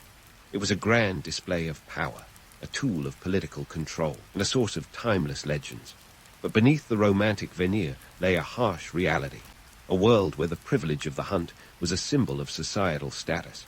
and the forests were battlegrounds in the struggle for power and survival. All right, so we know hunting in medieval England was less about communing with nature and more about peacocking with a crossbow. But let's dive into the nitty-gritty, the backstage chaos, if you will, of what it took to pull off one of these elaborate escapades. Spoiler alert, it was not cheap, not by a long shot. In fact, maintaining a hunting party could cost more than a modern Super Bowl halftime show. First off, let's talk personnel. This wasn't a solo act. It was more like a traveling circus. You needed a cadre of specialists, from the huntsmen who actually knew what they were doing, to the dog handlers who managed the ferocious hounds, to the falconers who were essentially the drone operators of their day. And these folks weren't working for peanuts. A skilled falconer, for instance, could earn an impressive wage, up to 40 shillings a year, which might not sound like much. But when you consider that a skilled craftsman might earn about £3 a year, it's clear these guys were making bank. And let's not forget the animals themselves. These weren't just any run-of-the-mill mutts or birds. No, we're talking about specially bred hunting dogs like greyhounds, hounds, and mastiffs, each trained for specific types of game. Then there were the falcons, trained to swoop down with deadly precision. A prized bird could cost as much as a small estate. Yes, you heard that right, an actual piece of land. Imagine paying a mortgage just to have a bird that could fetch your dinner. Now, onto the types of game pursued. You might think they were after anything with a pulse, but in reality, medieval hunts had a hierarchy of prey, much like today's social media influencers have a hierarchy of brand deals. At the top of the list were the red deer, or stags, the trophy animals that symbolized power and virility. Successfully bringing down a stag was akin to bagging a front-page headline. Then you had boars, which were the medieval equivalent of extreme sports. Hunting them was dangerous, thrilling, and a little bit insane, given their razor-sharp tusks. Not to mention, boar hunts often ended with someone getting gored, which added to the thrill, or horror, depending on where you stood. But this wasn't just about the thrill or the kill. A successful hunt was a status symbol, the medieval equivalent of posting a selfie with a private jet. Royals and nobles would invite guests, turning these hunts into social events, complete with feasting and festivities. Picture a lavish picnic in the woods, with the finest foods and wines, the medieval version of an influencer brunch complete with live entertainment. Only instead of a DJ, you had minstrels and troubadours serenading the crowd. And unlike today's events, where Instagram stories disappear after 24 hours, these hunts were immortalized in tapestries and manuscripts, ensuring your legacy and your fashion choices were documented for posterity. Now, the cost of these hunting extravaganzas was eye-watering. It wasn't just the wages for the personnel or the cost of the animals. There were also the logistics of transporting everything and everyone to the hunting grounds, which could be miles away. This meant carts, horses, provisions for the journey, and of course, enough finery to make sure everyone looked the part. If you were a lord or lady, you couldn't just roll up in yesterday's tunic. You had to dazzle, because heaven forbid anyone think you couldn't afford the latest in medieval haute couture. But let's not forget the practical challenges. The weather was unpredictable, and a sudden downpour could turn a well-planned hunt into a mud-splattered debacle. And there was always the risk of injury, not just from the animals, but from the terrain itself. Falling off a horse, getting caught in a thorn bush, or simply tripping over uneven ground could end your hunting career before it even began. It was a high-stakes game, and not just for the prey. Yet despite the perils and the costs, hunting retained its allure. It was a way for the elite to assert dominance over both nature and their peers, a complex dance of power and prestige. But as much as it was about showcasing status, it was also a testament to human ingenuity and resourcefulness. The training of animals, the strategy involved in the hunt, the sheer organization required. It was a medieval masterclass in logistics and leadership. In essence, hunting wasn't just a pastime. It was a performance, a carefully choreographed spectacle that displayed the wealth, power, and prowess of those involved. It was about more than just the thrill of the chase. It was a statement, a social contract, and a testament to the age-old human desire to conquer and to celebrate that conquest with as much pomp and circumstance as possible. The forests may have been the stage, but the real drama was all about who was watching and who was being watched. So, we've set the stage with the social dynamics and the cast of characters that made medieval hunting the blockbuster event of its time. Now, let's dive into the arsenal that turned the wilderness into a medieval battleground, shall we? Forget about your sleek modern rifles. We're talking bows, arrows, and the medieval version of a fighter jet, a falcon. The bow was the weapon of choice for your average huntsman. We're talking longbows, the kind that could send an arrow hurtling with enough force to pierce armor. Not as simple as point and shoot, mind you. Mastering the longbow was akin to mastering a musical instrument, requiring years of practice to develop the strength and skill necessary to take down a moving target. Imagine pulling a bowstring with a draw weight of up to 150 pounds, all while balancing on uneven terrain. It's no wonder that archers were highly valued, revered almost like rock stars. If rock stars wore leather jerkins and didn't mind the occasional mud bath. But if you were a noble with cash to burn, you might prefer something a little more aerial. And to the falcon, the medieval equivalent of a predator drone. The use of falconry was a high-status affair, a blend of science and magic in the eyes of medieval society. Falconers were the tech wizards of their day, training these birds to hunt prey with precision strikes. A skilled falcon could snatch a rabbit from the ground with a swoop that would make even the most jaded Game of Thrones dragon green with envy. Falcons were so valued that they were often used as currency. Yes, you could literally trade a bird for land or a horse. In fact, a peregrine falcon might fetch a price equivalent to a knight's annual income. Talk about feathered fortune. The obsession didn't stop there. Certain breeds were reserved for specific social classes because heaven forbid a commoner should wield the power of a gyrfalcon. That was strictly noble territory, darling. Now, let's debunk the myth of the romantic, chivalrous hunt.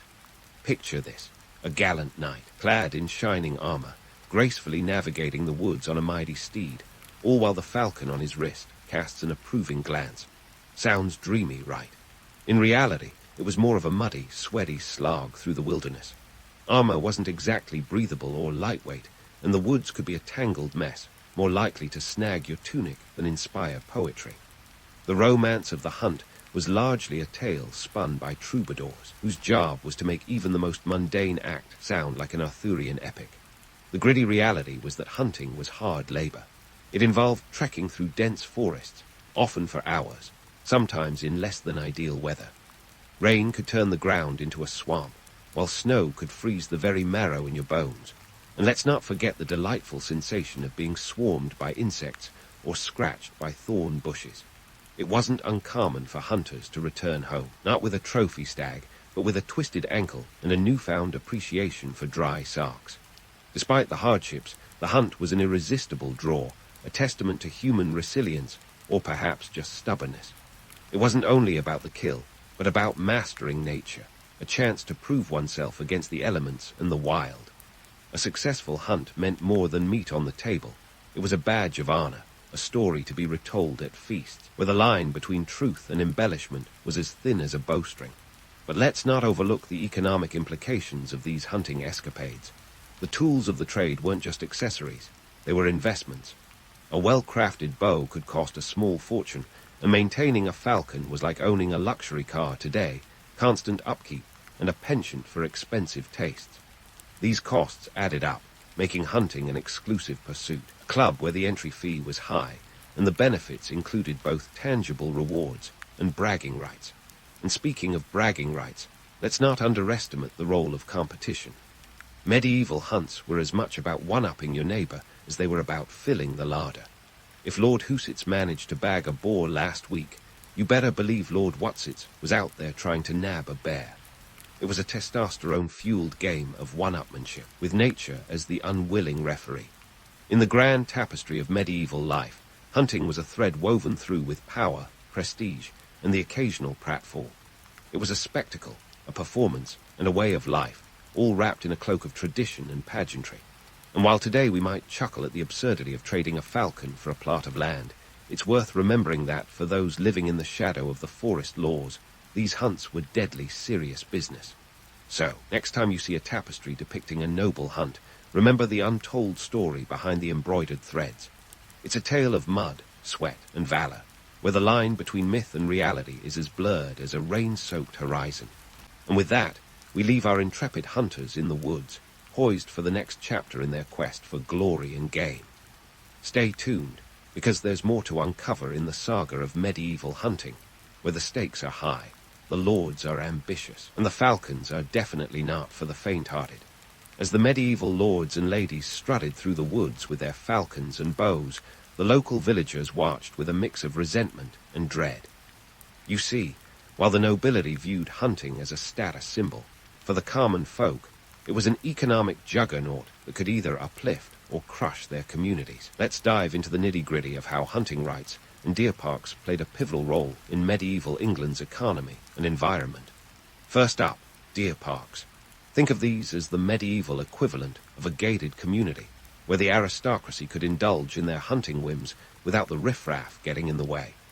These parks were enclosed areas specifically designed to keep the deer in and the peasants out. By the 13th century, England boasted over 200 deer parks, covering vast expanses of land. These weren't just a few acres here and there. Some parks stretched over 500 acres. Talk about a backyard. The creation of these parks was no small feat. They required significant investment, with the construction of ditches, palisades, and fences to keep the game secure. This wasn't just a matter of aesthetics. It was about managing a valuable resource. Deer were not only prized for their meat, but also for their hides and antlers, which were used in everything from fashion to weaponry. The economic impact of a well-managed deer park could be substantial, boosting a lord's income and status. But for the villagers living nearby, the story was a bit different. The land that became these parks was often taken from common use, cutting off access to crucial resources like wood and grazing land. Imagine waking up one day to find your local park suddenly off-limits, complete with a no trespassing sign enforced by burly guards. For many peasants, this was their reality. The loss of access to these lands could mean the difference between survival and destitution. And then there was poaching, the medieval equivalent of a get-rich-quick scheme, but with a much darker twist. Poaching was a risky business, often driven by sheer necessity, with the forest laws tightening their grip. Hunting for survival became a dangerous game. Stealing a deer might score you a meal or some extra cash, but it could also land you in serious trouble. Penalties were harsh, ranging from heavy fines to mutilation or even death. In 1217, the lieges Henrici Primy decreed that anyone caught poaching in the royal forests could be hanged. That's right, death by rope for stealing dinner. Yet, despite the risks, poaching persisted. Why? Because for many, it was a lifeline. The average peasant's diet was about as varied as a medieval paint palette, heavily reliant on grains and the occasional vegetable. Meat was a luxury, and the prospect of adding venison to the menu was worth the gamble. It was a high-stakes form of rebellion, a thumb in the eye of the oppressive system that kept the best resources out of reach. But let's not romanticize the poacher as some kind of Robin Hood figure. The truth was often far grimmer. The forest wasn't just a place of adventure. It was a harsh and unforgiving environment. Poachers had to navigate the woods in secrecy, often under the cover of darkness, avoiding both the wildlife and the human patrols. Getting caught could mean a swift and brutal punishment, but evading capture was no walk in the park either. Meanwhile, in the manor houses and castles, the lords were calculating the economic benefits of their hunting rights. A single deer park could generate significant revenue, not only from the sale of venison, but also from the associated industries like tanning and butchery. By controlling these resources, the nobility could wield enormous power over local economies, dictating terms to their vassals and tenants. It was a medieval monopoly, with the forests as the game board. But as with any monopoly, there were winners and losers. For the nobility, deer parks were a symbol of wealth and influence, a tangible manifestation of their dominion over both land and people. For the peasantry, they were a source of frustration and resentment, a daily reminder of the inequalities that governed their lives. And then there was the environmental toll. The establishment of deer parks often meant the displacement of local flora and fauna, altering ecosystems in profound ways. The introduction of non-native deer species and the selective culling of predators could have cascading effects on the local environment. It was a delicate balance, one that required careful management to maintain. Unfortunately, the focus was often more on immediate economic gain than on long-term sustainability. Yet, Despite these challenges, hunting remained an integral part of medieval society. It was a complex tapestry of power, politics, and survival, with each thread woven from the aspirations and struggles of its participants. The forests were both playground and battleground, a stage where the dramas of human ambition and resourcefulness played out against the backdrop of nature's indifference. In the end, the story of hunting in medieval England is one of contrasts, romantic legends and harsh realities, noble pursuits and desperate measures. It's a tale that continues to resonate, reminding us of the enduring tension between man and nature, privilege and poverty. So, as we leave our medieval hunters to their pursuits, let's keep an eye on the horizon, for there are still more stories to uncover in this rich and tangled web of history. Stay tuned for the next chapter, where we'll delve even deeper into the societal dynamics that shaped this fascinating era. And so, as we saunter through this tangled forest of medieval hunting lore, let's pause and reflect on the legacy these practices have left us. Because, like it or not, those medieval lords and their extravagant deer chases shaped more of our modern world than you might expect. Their influence stretches beyond the tapestries and ballads, seeping into our current perceptions of hunting, conservation, and yes, even social equity. First off, let's talk about the romanticized view of hunting. Thanks to centuries of storytelling, we still carry this image of the noble hunter, a chivalrous figure, navigating the wilds with grace and honor. It's an appealing fantasy, one that conveniently glosses over the mud, sweat, and social oppression that were the real hallmarks of medieval hunts. The truth was, hunting was less about noble deeds and more about asserting dominance, both over the forest's inhabitants and the human ones. Yet this fantasy persists, fueling our fascination with the great outdoors and the idea of man versus nature.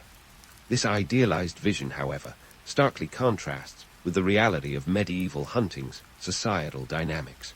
Remember, this was an era where a deer was worth more than a commoner's life, and the laws were rigged to ensure the wealthy kept their place at the top of the food chain. It was a time when the right to hunt was a symbol of power, much like owning a sports car today. The forest laws weren't just about preserving wildlife, they were about preserving privilege. Behind every gallant knight in the woods was a line of peasants, eyes wide with envy or resentment. Such disparities still echo today. Fast forward to the present. Hunting is often seen as a sport for the affluent, with its own hierarchy and exclusivity. Just swap falcons and longbows for rifles and ATVs. And while we're no longer under threat of hanging for poaching, the barriers to entry remain high. Costs for licenses, equipment, and land access can be prohibitive, echoing the medieval divide between those who can afford to hunt and those who cannot. But let's not overlook how medieval practices have also informed modern conservation efforts. Ironically, those draconian forest laws, intended to keep game plentiful for the king's personal enjoyment, were among the earliest forms of wildlife management. They set a precedent for controlled hunting and habitat preservation, concepts that underpin today's conservation strategies. Of course, the motivation has thankfully shifted from royal whim to ecological balance, but the idea that we must actively manage natural resources remains. Today, wildlife management is a complex juggling act of maintaining biodiversity, supporting local economies, and balancing human interests. Legacy of medieval hunting reminds us that conservation isn't just about saving cute animals. It's about navigating a web of social, economic, and political factors. It's a lesson in humility, acknowledging that humanity's relationship with nature has always been a mix of stewardship and exploitation. And in this modern age, where discussions of environmental justice and social equity take center stage, the medieval countryside offers a poignant backdrop. The stark class divisions of the past mirror today's debates over who gets to enjoy nature and at what cost. Access to green spaces and natural resources is still uneven, often reflecting broader societal inequalities. Understanding the historical roots of these issues can inform current efforts to create more equitable access to the outdoors for all. So, what can we take away from all this? Medieval hunting was more than just a pastime. It was a nexus of power, economy, and social structure. Its echoes resonate in our current perceptions of nature and privilege. By peeling back the layers of myth, we reveal the gritty truths that shaped our world, offering insights into how we might better manage our relationship with the environment today. As we wrap up this jaunt through history, let's remember that the past isn't just a series of events to be memorized. It's a mirror reflecting our own world, with all its contradictions and complexities. By examining where we've come from, we gain a clearer view of where we stand, and perhaps where we ought to go. So next time you hear the call of the wild, think of those medieval hunters and the legacy they left behind. It's a tale of ambition and consequence, as relevant now as it was then. And with that, let's leave the forest behind, but keep its lessons close as we navigate our own path through the tangled woods of the future. Before he became the man who would pivot the Roman Republic into an empire, Gaius Octavius Thurinus was just a kid with a mouthful of a name and a whole lot of destiny he didn't see coming. Born in 63 BC, Octavius was by no means a shoo-in for greatness. He hailed from a relatively modest family in the political backwater of Velletri, about 25 miles from the bustling chaos of Rome. His father, Gaius Octavius, was a senator and governor of Macedonia, but let's be honest, he wasn't exactly the talk of the Roman elite. Octavius's mother, Asia, however, had a more intriguing pedigree. She was the niece of none other than Julius Caesar, the man who would soon decide to shake up Roman politics like a snow globe with a penchant for civil war. In the Rome of Octavius's youth, political power was the ultimate game of thrones, and it was as treacherous as it was tantalizing. The Republic was a hot mess of corruption, backstabbing, and the occasional gladiatorial extravaganza to distract from the fact that the economy was about as stable as a house of cards in a windstorm. Senators were more likely to stab each other in the back, sometimes literally, than to agree on what color toga to wear to the next public feast. Now, as for young Octavius, he wasn't exactly the poster child for future emperors. He was sickly, often laid up with all sorts of ailments that would have made a hypochondriac's list look like a pamphlet. But what he lacked in physical robustness, he made up for with a brain sharp enough to cut through all the political noise. The kid was smart, and not just in A, did well on his Latin exams, kind of way. He had a knack for the sort of shrewdness that would make a seasoned senator raise an eyebrow. When Julius Caesar came knocking, it wasn't because he saw a diamond in the rough in his great-nephew. Caesar was busy conquering Gaul and crossing Rubicons, leaving a path of political and literal bodies in his wake, so he wasn't exactly focused on family reunions. But a funny thing happened on the Ides of March in 44 BC. Caesar got himself assassinated. Cue the dramatic music and the infamous Et tu, Brute, that Shakespeare would later immortalize. Suddenly, Rome was a republic without its most ambitious statesman, and the power vacuum was big enough to swallow an entire legion. Here's the kicker. Caesar's will name the then 18-year-old Octavius as his adopted son and heir. Talk about a plot twist. It was like finding out you've inherited a mansion, but it's infested with snakes, and those snakes are actual Roman senators with daggers. Octavius, who was chilling in Apollonia, modern-day Albania, at the time, was thrown into a political whirlpool that would have had most teenagers running for the hills. Instead, he decided to claim his inheritance, a move that was equal parts brazen and suicidal given the circumstances. Rome was no place for the faint of heart, and the young Octavius had to navigate it like a political labyrinth with minotaurs at every turn. The political landscape of 63 BC Rome was a quagmire of factions, each more treacherous than the last. The Senate was divided between the Optimates, who were essentially the old money conservatives, and the Populares, who were the new money reformers riding on popular support.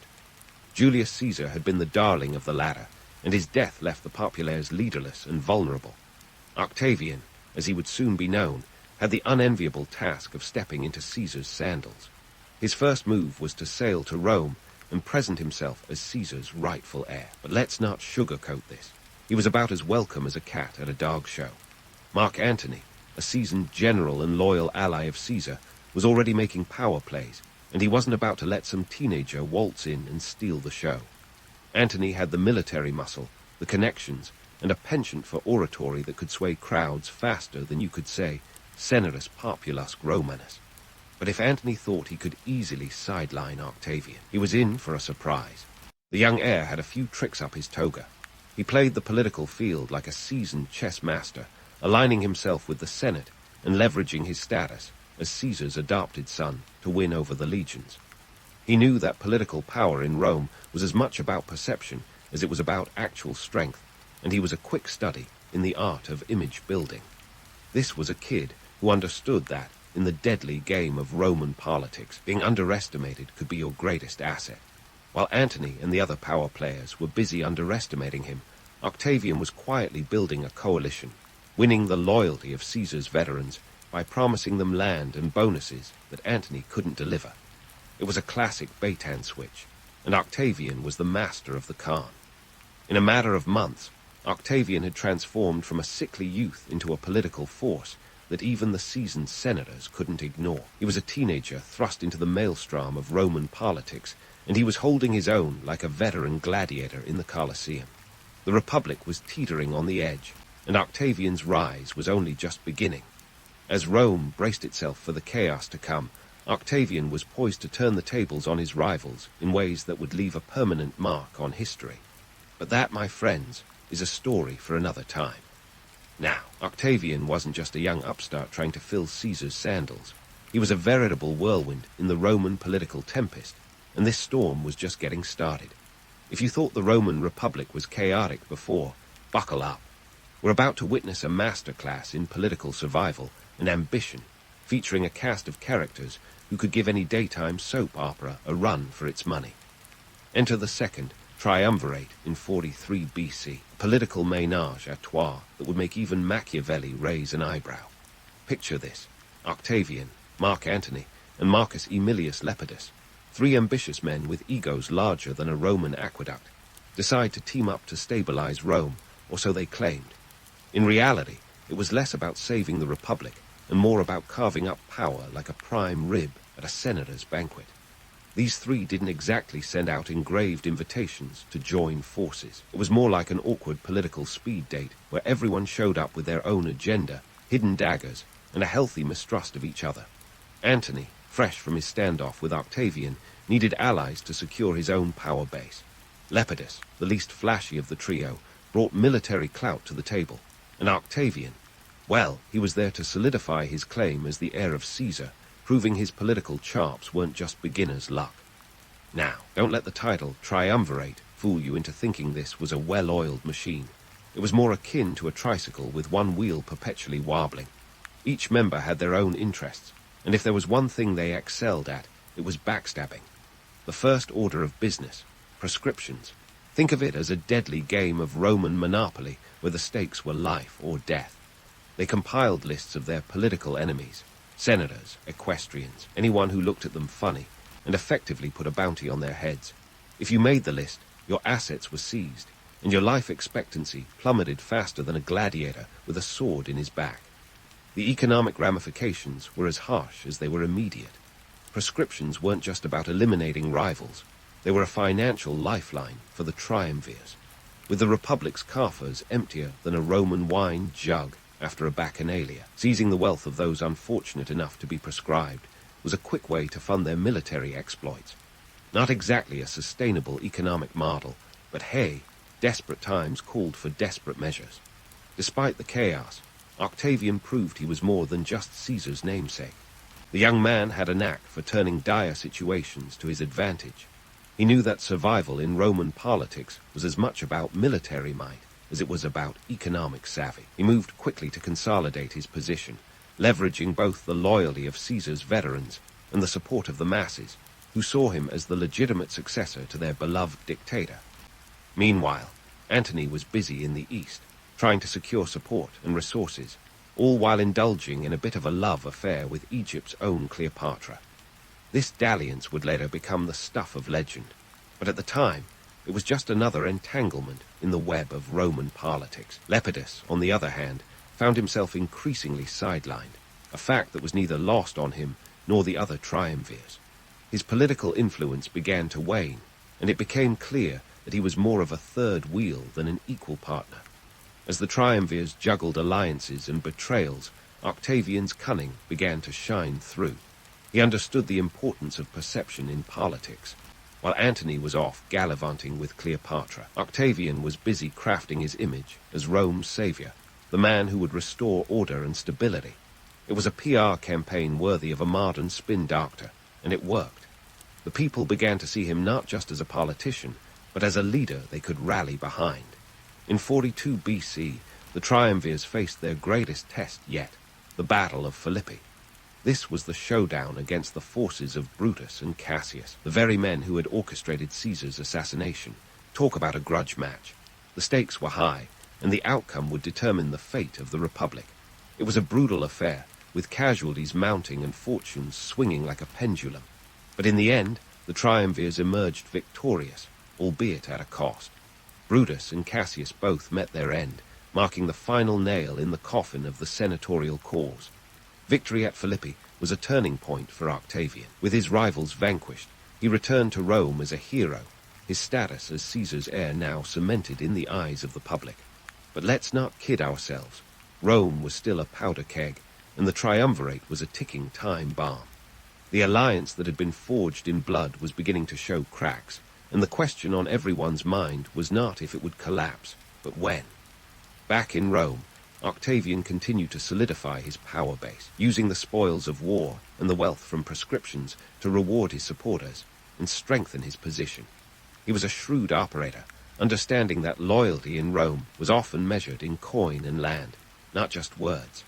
He also knew that the army was the backbone of any political power, and he made sure to keep his legions well compensated and loyal.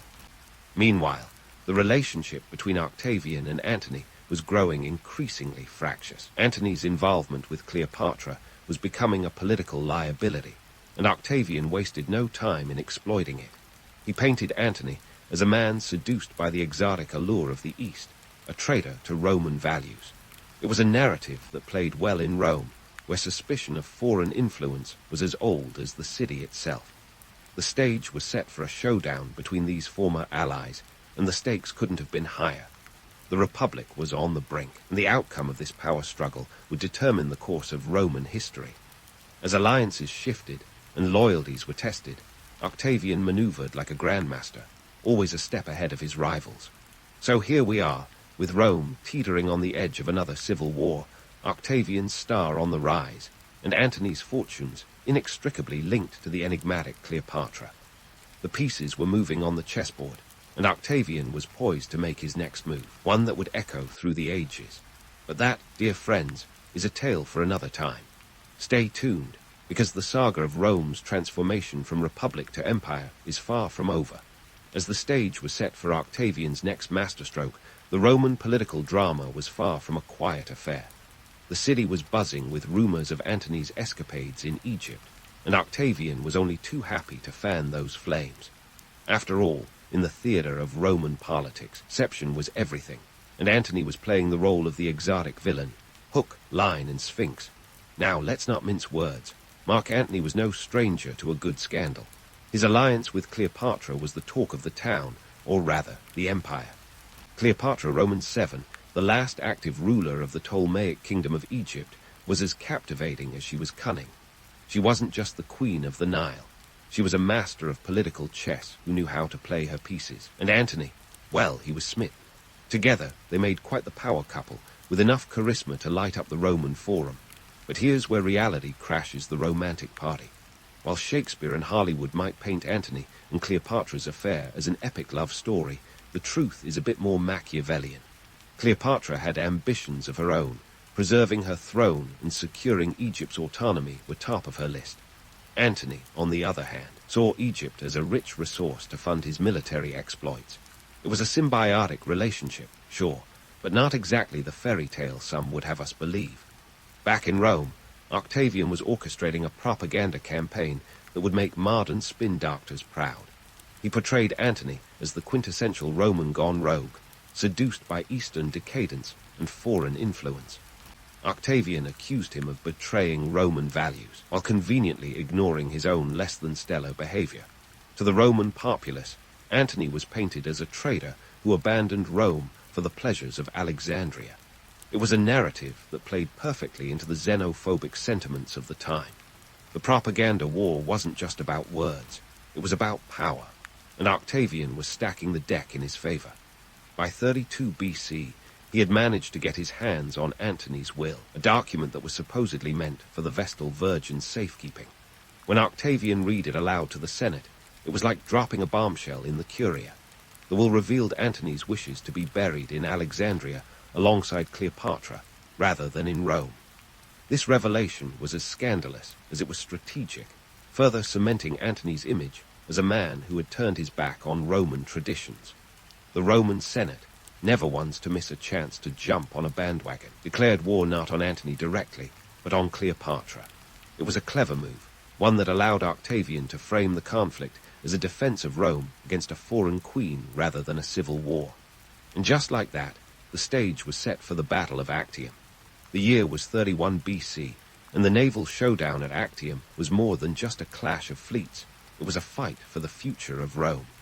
Octavian commanded a fleet of 400 ships and 80,000 infantry, while Antony and Cleopatra fielded 500 ships, including the massive quinquiremes, which were basically the battleships of the ancient world. But size isn't everything, and Octavian had a secret weapon. Agrippa, his brilliant admiral, who knew his way around a naval battle like few others. The battle itself was a masterclass in strategy and chaos.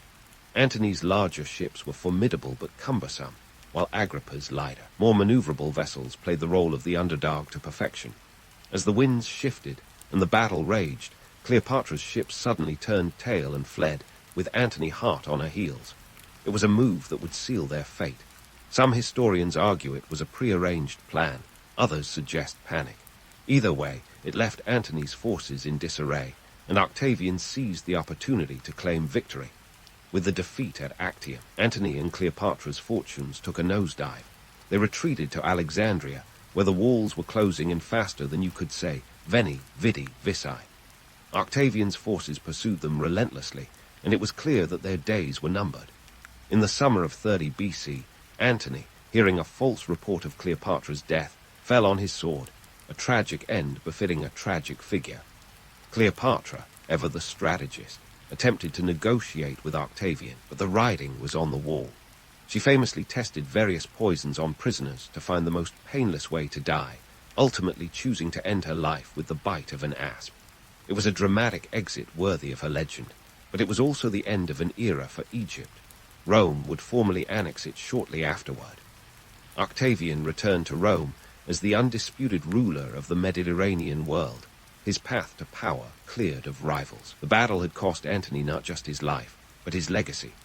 Octavian, ever the political maestro, now styled himself as Rome's savior, the man who had rid the Republic of a would-be despot and his foreign queen. The Senate, eager to curry favor, showered him with honors and titles, paving the way for his eventual transformation into Augustus, Rome's first emperor. But let's not get ahead of ourselves. The Republic was gone, but the empire was not yet born. The transition wouldn't be immediate, nor would it be without its challenges. Octavian had to play his cards carefully, balancing his newfound power with the illusion of restoring the Republic. Rome was still reeling from years of civil war, and the people were weary of conflict. They craved stability, and Octavian was ready to give it to them on his terms. In the aftermath of Actium, the economic landscape also saw significant shifts. The wealth of Egypt, with all its grain and gold, now flowed into Roman coffers. This influx of resources bolstered Octavian's position and allowed him to reward his loyal supporters, effectively buying peace and loyalty with the spoils of war. It was a shrewd move, but also a reminder of the harsh realities of power. In Rome, loyalty was often as fleeting as the next denarius. So, as Octavian stood on the cusp of a new era, the Republic lay in ruins, and the foundations of an empire were being laid. The road ahead would be fraught with challenges, but Octavian was more than ready to steer the ship. After all, he had navigated the treacherous waters of Roman politics with a deftness that would become legendary. But what lay ahead for Rome and its new ruler? Well, that's a story for another time. Stay tuned, because the transformation from Republic to Empire is just getting started. So, as Octavian stood on the cusp of a new era, the Republic lay in ruins, and the foundations of an empire were being laid. The road ahead would be fraught with challenges, but Octavian was more than ready to steer the ship. After all, he had navigated the treacherous waters of Roman politics with a deftness that would become legendary. But what lay ahead for Rome and its new ruler? Well, that's a story for another time. Octavian was about to pull off the greatest rebranding exercise in history. He wasn't simply going to be another dictator for life, like his adoptive father Julius Caesar. No, Octavian had bigger plans, plans that involved transforming himself into Augustus, the revered one, the first Roman emperor. But hold your laurels, this wasn't just a change of name. It was a metamorphosis of the entire political structure of Rome. Octavian was a maestro of optics, and he knew that the people were weary of the term dictator. They longed for stability, not another power-hungry tyrant. In 27 BC, the Senate, in a move that was half flattery, half political maneuvering, bestowed upon him the title of Augustus. It was a cunning sleight of hand. Augustus maintained the facade of the Republic while holding absolute power. He became the princeps, or first citizen, a title that sounded modest but was anything but. It was like being the CEO of Rome, Inc., except you didn't have to answer to a board of directors. Augustus embarked on a series of reforms that would cement his legacy and ensure the stability of his empire. One of his first acts was to reorganize the Roman army, the backbone of his power. He reduced the number of legions from roughly 60 to about 28, ensuring that only the most loyal and battle-tested soldiers remained. This was more than just a military downsizing. It was an economic necessity. Maintaining a massive standing army was as costly as a Roman banquet, and Augustus was determined to balance the books. He offered land and pensions to retiring soldiers, effectively turning them into small-time landowners who had a stake in the peace and prosperity of the empire. Speaking of peace, Augustus ushered in the Pax Romana, a period of relative tranquility that lasted over 200 years. It was like the world's longest ceasefire, and it was no small feat. Augustus understood that a stable empire was a profitable one. Trade flourished, roads were built, and the economy thrived. Rome became the beating heart of a vast network of commerce that stretched from Britain to Egypt, and Augustus made sure everyone knew who to thank. But don't let the romantic notion of the Pax Romana fool you into thinking it was all bread and circuses. Augustus's regime was as much about iron-fisted control as it was about peace. He established a network of spies and informants to keep tabs on potential dissenters, a move that would make any modern intelligence agency proud. Augustus knew that peace was not just the absence of war, but the presence of order, and he was willing to enforce it with a Praetorian Guard that answered directly to him. While Augustus was busy playing Godfather, he was also a master of public relations. He launched a massive building program that transformed Rome from a city of brick to one of marble. The Forum was expanded, temples were restored, and new monuments, like the Ara Passes, celebrated his reign. Augustus understood that architecture was propaganda in stone, an eternal testament to his leadership. He even had the audacity to claim that he had found Rome a city of bricks and left it a city of marble. Never mind that a lot of that marble came from quarries in conquered territories. It was a PR coup that would have made any modern politician envious. The emperor was also a stickler for traditional Roman values. He enacted moral reforms to promote marriage and family life, even instituting penalties for adultery. Augustus presented himself as the paterfamilias of Rome, the father of the nation, and he expected his citizens to follow suit. But if you think this was some noble crusade for moral purity, think again. Augustus's marriage laws were as much about consolidating power as anything else.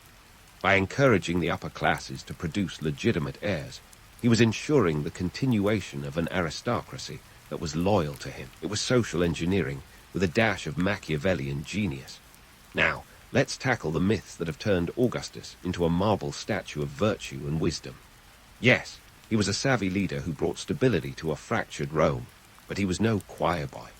Behind the facade of the benevolent ruler was a man who knew how to play dirty. The myth of Augustus as a benevolent despot glosses over the fact that he was ruthless in securing his power. His early years were marked by the same bloodshed and treachery that defined the end of the Republic. The proscriptions, the political purges, the betrayals, these were not the actions of a kindly uncle figure.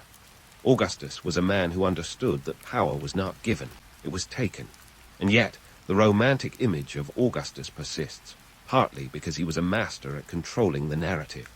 By the time of his death in AD 14, He had managed to convince the Roman people, and much of history, that he was the architect of a golden age. It was a narrative reinforced by poets like Virgil and Horace, who were more than happy to sing the praises of the man who had funded their work. In the end, Augustus's greatest achievement was not just the creation of an empire, but the creation of his own myth. He was a man who understood that in the game of history, perception was reality. But let's not end on too neat a note, because the story of Augustus is still unfolding. His reign set the stage for the emperors who followed, each of whom would grapple with the legacy of a man who had turned a city of chaos into the heart of a sprawling empire. Augustus left behind a Rome that was both a marvel of engineering and a testament to human ambition, a place where the line between myth and reality was as blurred as the boundaries of his empire. Stay tuned, because the Roman Empire is just getting started, and the road from Augustus to the emperors who followed is paved with intrigue, drama, and enough twists to make a toga spin.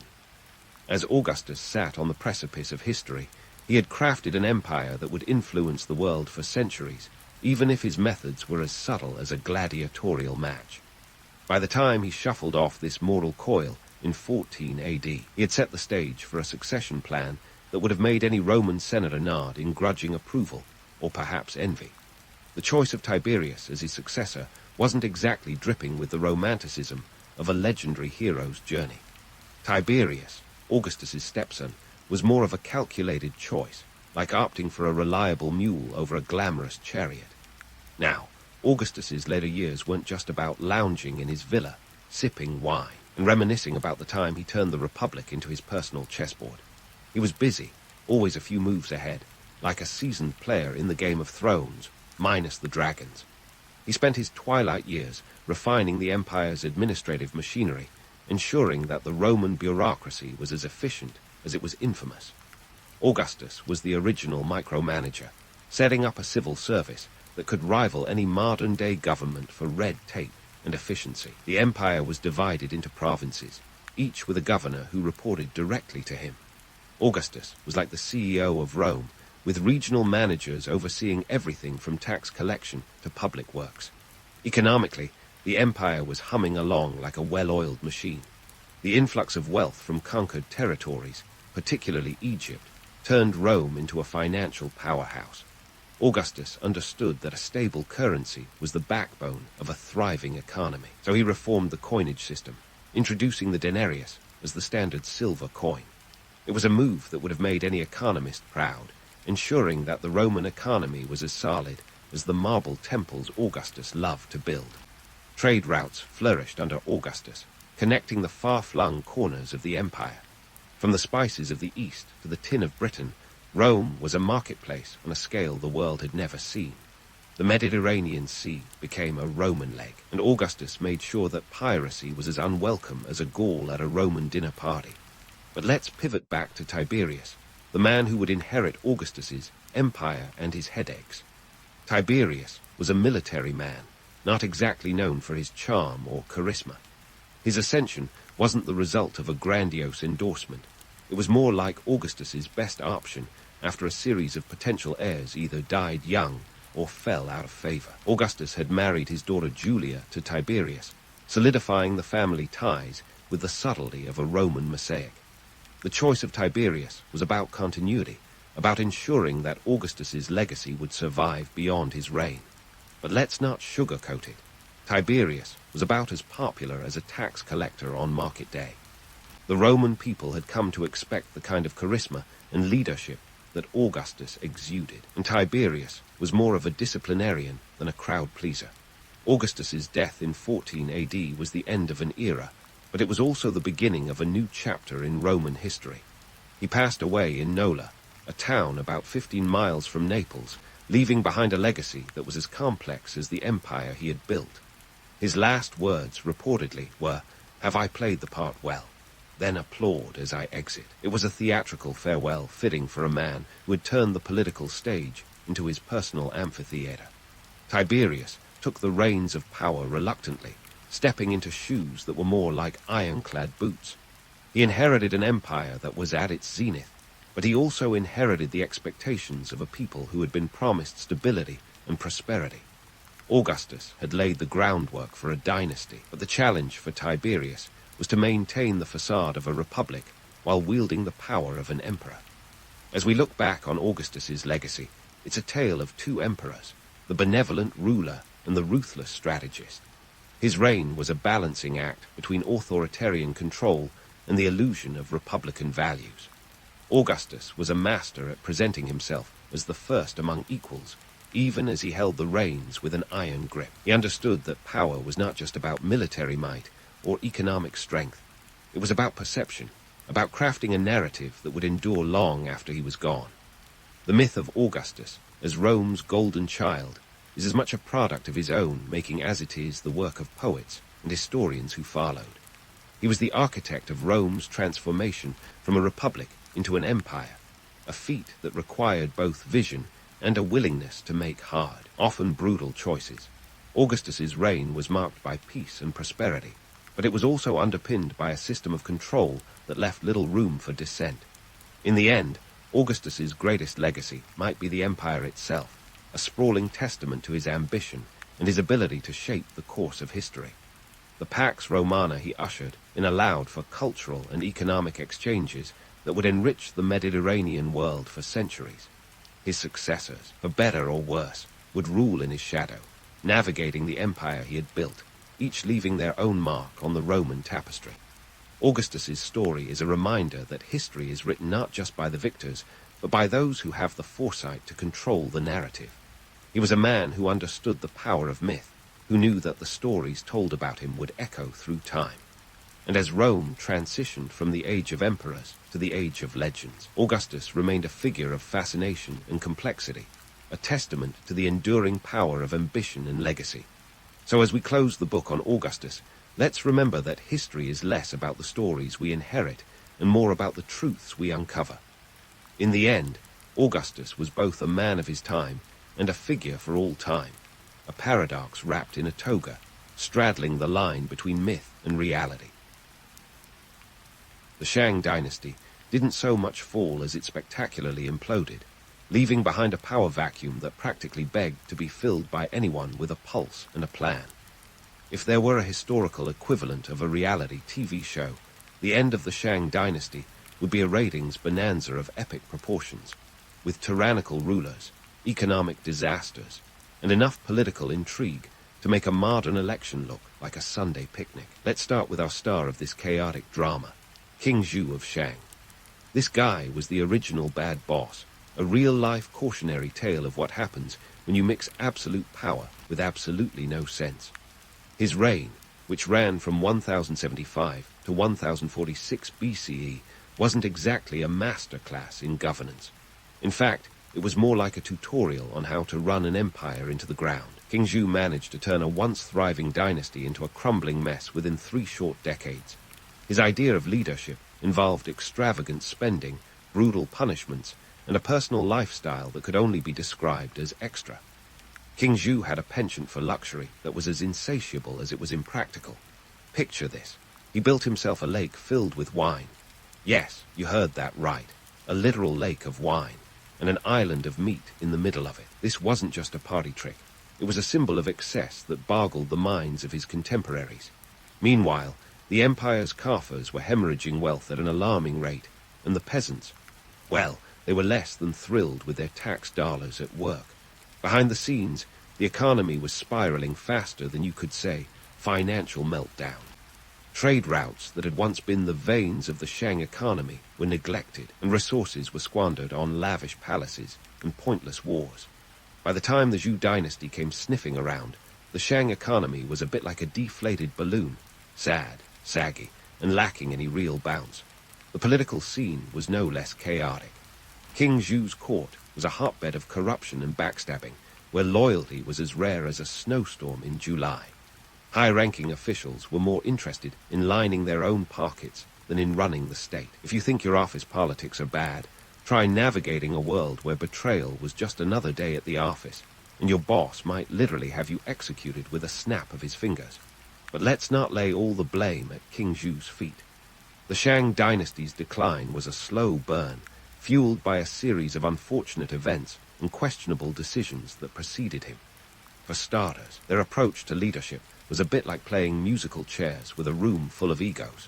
The frequent power shifts meant that stability was as alien to the Shang rulers as humility was to King Zhou.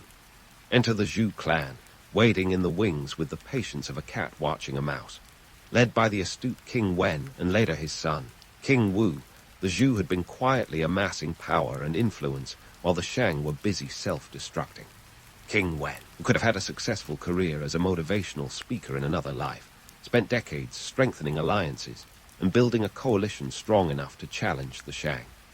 By the time King Wu took over the reins, the Zhou were ready to make their move. In 1046 BCE, at the Battle of Mui, the Zhou army, which numbered around 45,000, faced off against the Shang's 50,000 troops. But here's the kicker. Many of the Shang soldiers weren't exactly eager to fight for a king who'd rather host a wine-fueled bacchanal than a war council.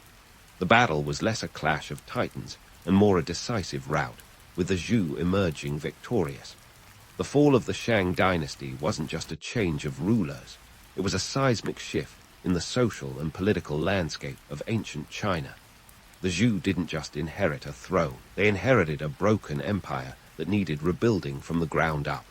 They had to deal with not just the tangible remnants of Shang excess, empty coffers, and neglected infrastructure, but also the intangible ones, a populace weary of tyranny and desperate for competent leadership. As the Zhou dynasty rose from the ashes of the Shang, they brought with them a new political philosophy that would shape Chinese civilization for centuries. They introduced the concept of the mandate of heaven, a celestial seal of approval that justified the transfer of power by divine right. This wasn't just a clever PR move. It was a revolutionary idea that served as a moral compass for rulers. If a king was just and benevolent, he'd keep the mandate. If not, well, there'd be a new dynasty ready to claim their heavenly endorsement. In the end, the fall of the Shang dynasty was a cautionary tale about the perils of unchecked power and the inevitable fallout of mismanagement. It also set the stage for one of the most significant transitions in Chinese history. As the dust settled, the Zhou dynasty stepped into the spotlight, ready to take on the challenge of uniting an empire that had been fractured by years of misrule. This was no easy feat, but as we'll see, the Zhou had the vision, the leadership, and the divine mandate to pull it off. So, hold onto your hats, because the story of the Zhou's rise is just getting started. As the Zhou dynasty stepped into the spotlight, ready to take on the challenge of uniting an empire fractured by years of misrule, they knew they needed more than just brute force to succeed. Enter King Wen and King Wu, the father-son duo whose strategic prowess and charm could put modern political campaigns to shame. If there was ever an ancient power couple, this was it. King Wen, the brains behind the operation, was a master of diplomacy and alliances. He spent years quietly building a coalition of disaffected nobles and tribes who were fed up with the Shang's tyrannical rule. Wen's charisma and knack for negotiation were legendary. Think of him as the original networker, with a Rolodex that would make LinkedIn look like a phone book. By the time he was ready to act, he had assembled a formidable alliance that was chomping at the bit to take down the Shang. But Wen wasn't just about shaking hands and kissing babies. He was also a visionary leader who understood the power of a strong narrative. He crafted the concept of the mandate of heaven, a divine right to rule that painted the Zhou as the chosen ones destined to lead. This wasn't just a clever marketing ploy. It was a game-changer in the world of ancient politics. The mandate of heaven didn't just justify the Zhou's rebellion. It set the stage for a new political order where rulers were held accountable to celestial standards. If you messed up, the heavens would give you the boot. It was like having a cosmic performance review, and nobody wanted to fail that. While King Wen laid the groundwork, it was his son, King Wu, who would seize the moment. If Wen was the strategist, Wu was the action hero. Taking the throne in 1046 BCE, Wu was ready to lead his father's coalition to victory. He understood the importance of timing and chose the perfect moment to strike, when the Shang were at their weakest, with an army more interested in survival than loyalty to a wine-obsessed king. The Battle of Mui was Wu's defining moment. His army, although smaller in number, was filled with soldiers who had something the Shang troops lacked: motivation. Wu's forces charged into battle not just for land or loot, but to realize a vision of a better, more just rule. The result, a decisive victory that saw the Shang forces crumble and their infamous king meet his end, a dramatic finale that could rival any epic saga. But the Zhou victory wasn't just about one battle. It was a testament to the power of alliances and the importance of a compelling vision. Wu understood that no army could conquer an empire alone. His coalition was a patchwork of different tribes and nobles, each with their own agendas. Keeping them united was no small feat, but Wu managed it with a mix of charisma, promises of shared spoils, and of course, that heavenly mandate. In the aftermath, the Zhou had more than just the throne to worry about. They had to transform a land ravaged by misrule into a stable, prospering state. This wasn't just about picking up the pieces. It was about reimagining what governance could be. Wu and his advisors set about establishing a new political and social order that would stabilize the region and legitimize their rule. The Zhou's governance model was a blend of central authority and local autonomy, a system that would influence Chinese politics for centuries. They decentralized power, allowing local leaders to manage their own territories in exchange for loyalty and tribute. This feudal-like system, known as Fengjian, was a pragmatic approach that acknowledged the vastness of the territory and the need for local governance. It was like a franchise model for ruling an empire, central guidelines with local adaptations. Economically, the Zhou focused on repairing and expanding the neglected trade routes that had once been the lifeblood of the Shang economy. They understood that prosperity was the linchpin of stability and set about reinvigorating agriculture and trade to fill their coffers and placate a weary populace. Their economic policies were pragmatic, focusing on tangible improvements like improved irrigation systems and standardized weights and measures to boost trade efficiency. While the Zhou were busy rebuilding, they didn't forget the importance of optics. They leveraged the mandate of heaven not just as a rationale for their rule, but as a means of reinforcing their legitimacy. By promoting the idea that their success was divinely sanctioned, they kept potential rivals at bay and ensured that their subjects remained loyal. It was a masterstroke of political theater that kept the Zhou in power long after the initial conquest. But let's not romanticize the Zhou too much. While they were undoubtedly savvy rulers, their rise wasn't just about noble ideals and clever strategies. Like any dynasty, they faced internal challenges and external threats. Their feudal system, while effective in the short term, sowed the seeds of future conflicts as local leaders grew more powerful and ambitious. It was a delicate balancing act, and one that would prove challenging as time went on. In the grand tapestry of history, the rise of the Zhou dynasty is a story of vision, strategy, and a bit of celestial PR. It's a testament to the power of alliances and the importance of timing, showing us that even in ancient times, political acumen was just as valuable as military might. As we move forward in our exploration of the Zhou, we'll see how they continue to navigate the complexities of ruling an empire, balancing tradition with innovation, and setting the stage for the next chapters of their saga. So stay tuned, because the Zhou story is far from over, and there's plenty more intrigue, ambition, and of course, heavenly mandates to uncover. As the Zhou dynasty settled into the driver's seat of the Chinese empire, they quickly realized that governing was a bit more complex than just winning battles and throwing around celestial mandates. Sure, they had the mandate of heaven as their cosmic seal of approval, but keeping a sprawling empire in line was less about divine endorsement and more about hard-nosed pragmatism. Establishing a stable government became priority number one, and the Zhou had their work cut out for them, sort of like trying to organize a family reunion where half the relatives are feuding. The Zhou hit the ground running with the feudal system, a governance model that was part innovation, part necessity. Imagine trying to keep tabs on an empire that stretched over 1,000 miles without a good cell phone plan or even a reliable postal service. The Zhou's answer: decentralize. They divided their territory into numerous fiefdoms, each ruled by local lords who pledged loyalty to the king. It was a system that relied heavily on trust, a bit like letting your college roommate manage your finances because they once aced a math test. This feudal approach, known as Fengjian, was a clever workaround for the logistical nightmare of managing such vast lands. Instead of micromanaging every village and hamlet, the Zhou kings appointed trusted nobles as regional overseers.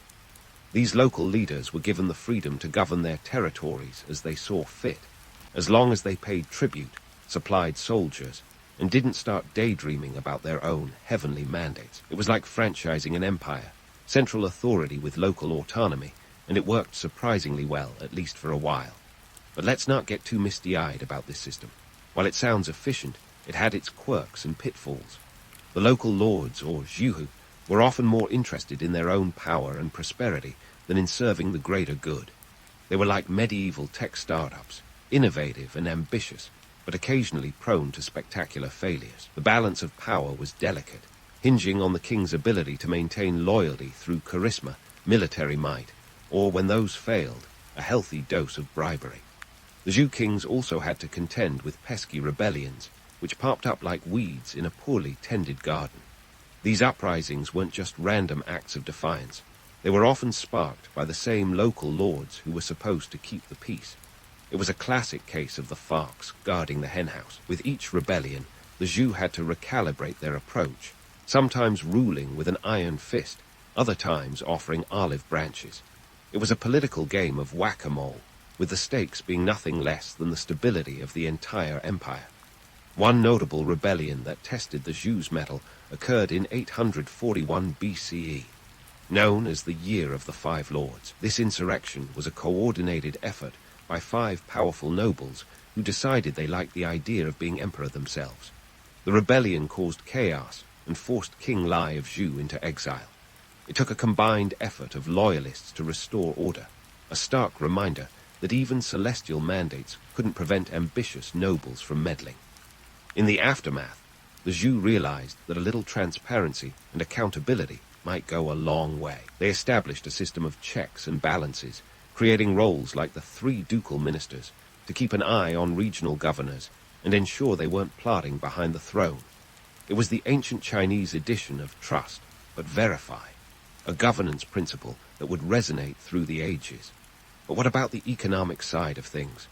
The Zhou were no economic novices, and they understood that a thriving economy was the backbone of any stable government. They set about revitalizing infrastructure, focusing on repairing and expanding trade routes that had been neglected during the Shang's wine-fueled decline. These routes, stretching from the Yellow River to the Yangtze, became bustling corridors of commerce, linking distant regions and fostering a sense of unity within the empire. If the Shang dynasty had let their economy go to seed, the Zhou were determined to cultivate a flourishing garden. The Zhou also introduced standardized weights and measures, a move that might sound dull, but was revolutionary in promoting fair trade.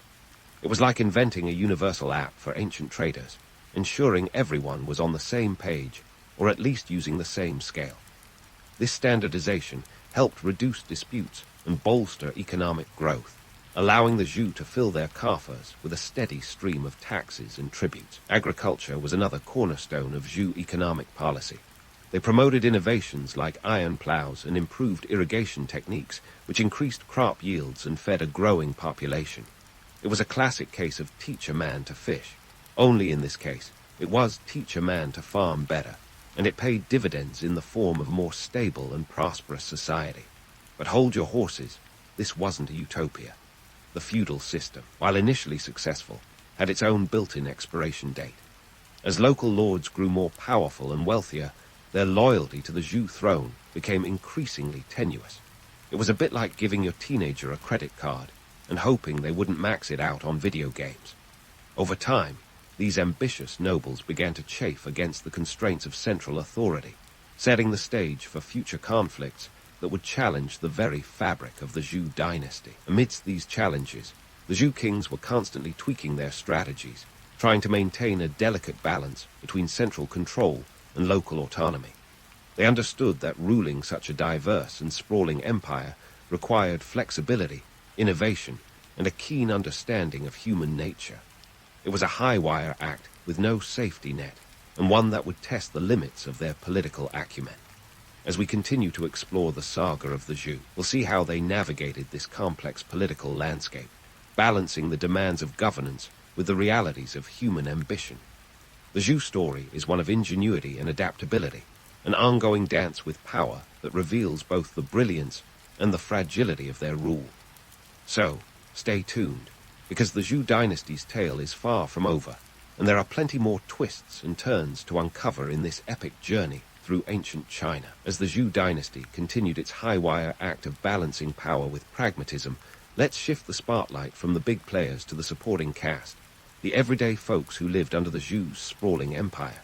We're diving into the nitty-gritty of Zhou society, where the legends of bronze craftsmanship meet the gritty reality of peasant life. Ah, bronze, the ancient world's equivalent of a sports car. In the Zhou era, if you wanted to flaunt your wealth and status, you didn't buy a flashy chariot. You commissioned a bronze vessel. These weren't just any vessels, mind you. They were elaborate, intricately designed pieces that could double as wedding gifts or offerings to the gods. The Zhou were the Michelangelos of metallurgy, creating masterpieces that were both functional and ceremonial. But let's not get carried away by the romance of it all. While the elite were busy commissioning bronze wares that could make a pharaoh jealous, the craftsmen were toiling away in foundries harder than a summer in Death Valley. Now, the bronze-making process was no walk in the park. It involved a meticulous method of melting copper and tin at precise temperatures, a bit like trying to bake a soufflé without letting it collapse. This wasn't just about artistry. It was chemistry, engineering, and a dash of alchemy. The Zhou's mastery of bronze wasn't just for show. It was a testament to their technological prowess.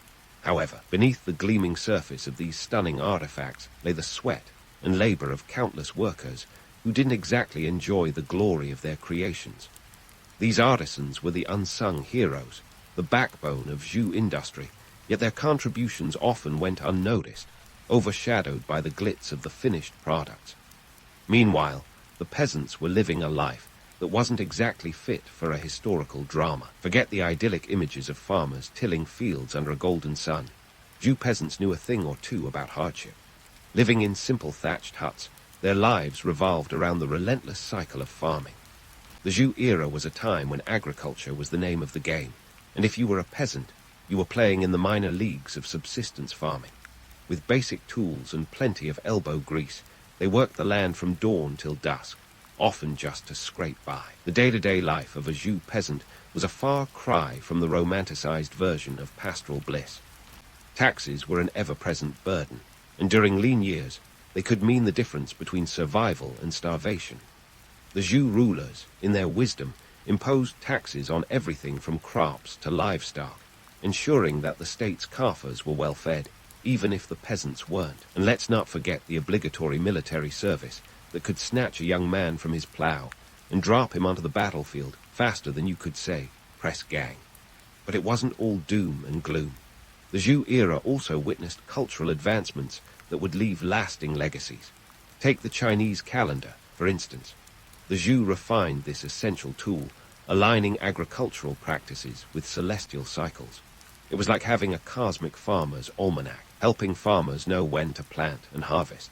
This wasn't just a nifty gadget. It was vital for maximizing crop yields and ensuring food security.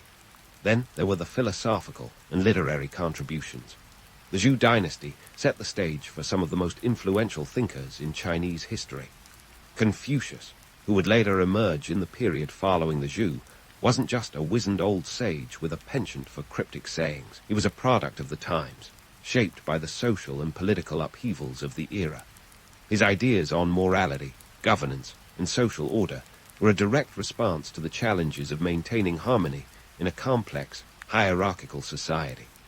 The seeds of Confucianism were sown in the fertile soil of Zhou thought, illustrating how periods of strife can often lead to intellectual and cultural flowering. But let's debunk one myth while we're here. The idea that Zhou society was a harmonious utopia of peace-loving scholars and benevolent rulers. The reality was far more gritty.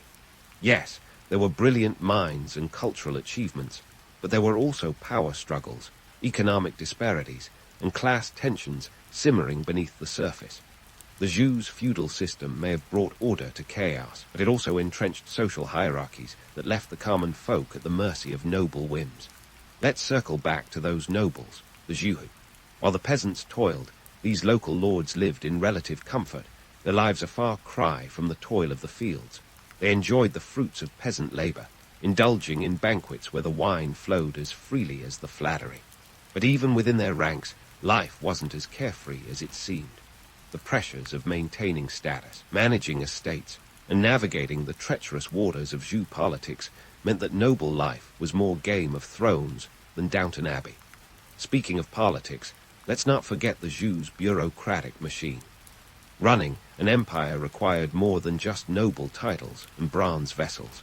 It demanded a cadre of administrators capable of implementing the king's decrees across vast distances. These bureaucrats were the unsung administrators who kept the wheels of governance turning, ensuring that taxes were collected, laws were enforced, and rebellions were quashed before they could take root. The Zhou kings, for all their divine mandates, understood that raw power wasn't enough to maintain control.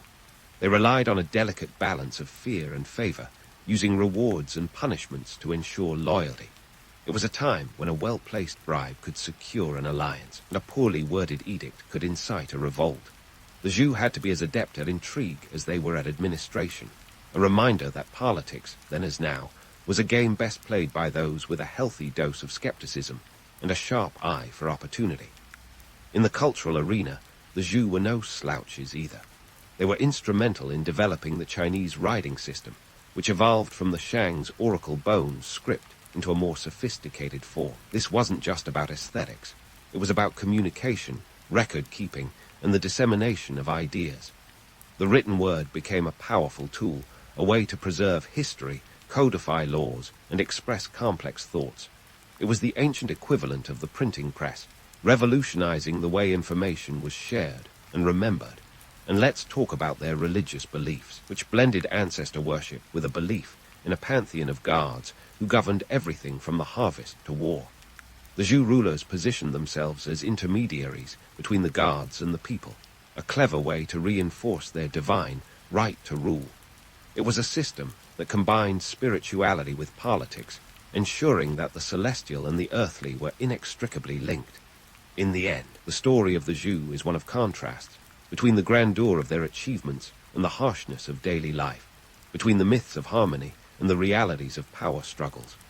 As we peel back the layers of this fascinating era, we see a society that was as complex as it was dynamic, where progress and tradition danced a delicate waltz, each step shaped by the demands of survival and the aspirations of greatness. So, as we prepare to delve deeper into the Zhou dynasty's journey, remember that history is rarely as simple as it seems. It's a tapestry woven from the threads of triumph and tribulation, where each story adds a new dimension to our understanding. Stay tuned as we continue to explore the legacy of the Zhou, peeling back the myths to reveal the historical truths beneath. As the curtain starts to close on the Zhou dynasty, it's time to turn the spotlight on their decline, a story that's as much about internal chaos as it is about external pressures. Think of it as an epic tale where Game of Thrones meets Survivor, with a dash of cosmic irony for good measure. The Zhou had ruled for over 800 years, a feat that makes even the most enduring modern governments look like sprinters in a marathon. But like all dynasties, their reign was not immune to the inexorable forces of history, those pesky cycles of rise and fall that echo through time like a broken record. First, let's talk about the internal squabbles. The Zhou's feudal system, initially a stroke of genius, eventually became their Achilles heel. Remember those local lords, the Zhou, who were given power to govern their own territories? Well, over time, they grew more comfortable than a cat in a sunbeam, and just as independent. By the time we hit the later Zhou period, these lords were more like mini-kings than loyal vassals. They started flexing their muscles, questioning why they should pay homage to an emperor hundreds of miles away when they were the ones holding the reins of local power. It was like a corporate takeover, where the branch managers decided they were tired of answering to the CEO. Then there were the external threats. The Zhou had never been an isolated bubble, and as their power waned, neighboring states began eyeing their territory like vultures circling over a stumbling deer. The northern tribes, known as the Rong and the Dai, were particularly fond of raiding Zhou lands, treating it like a real-life game of risk.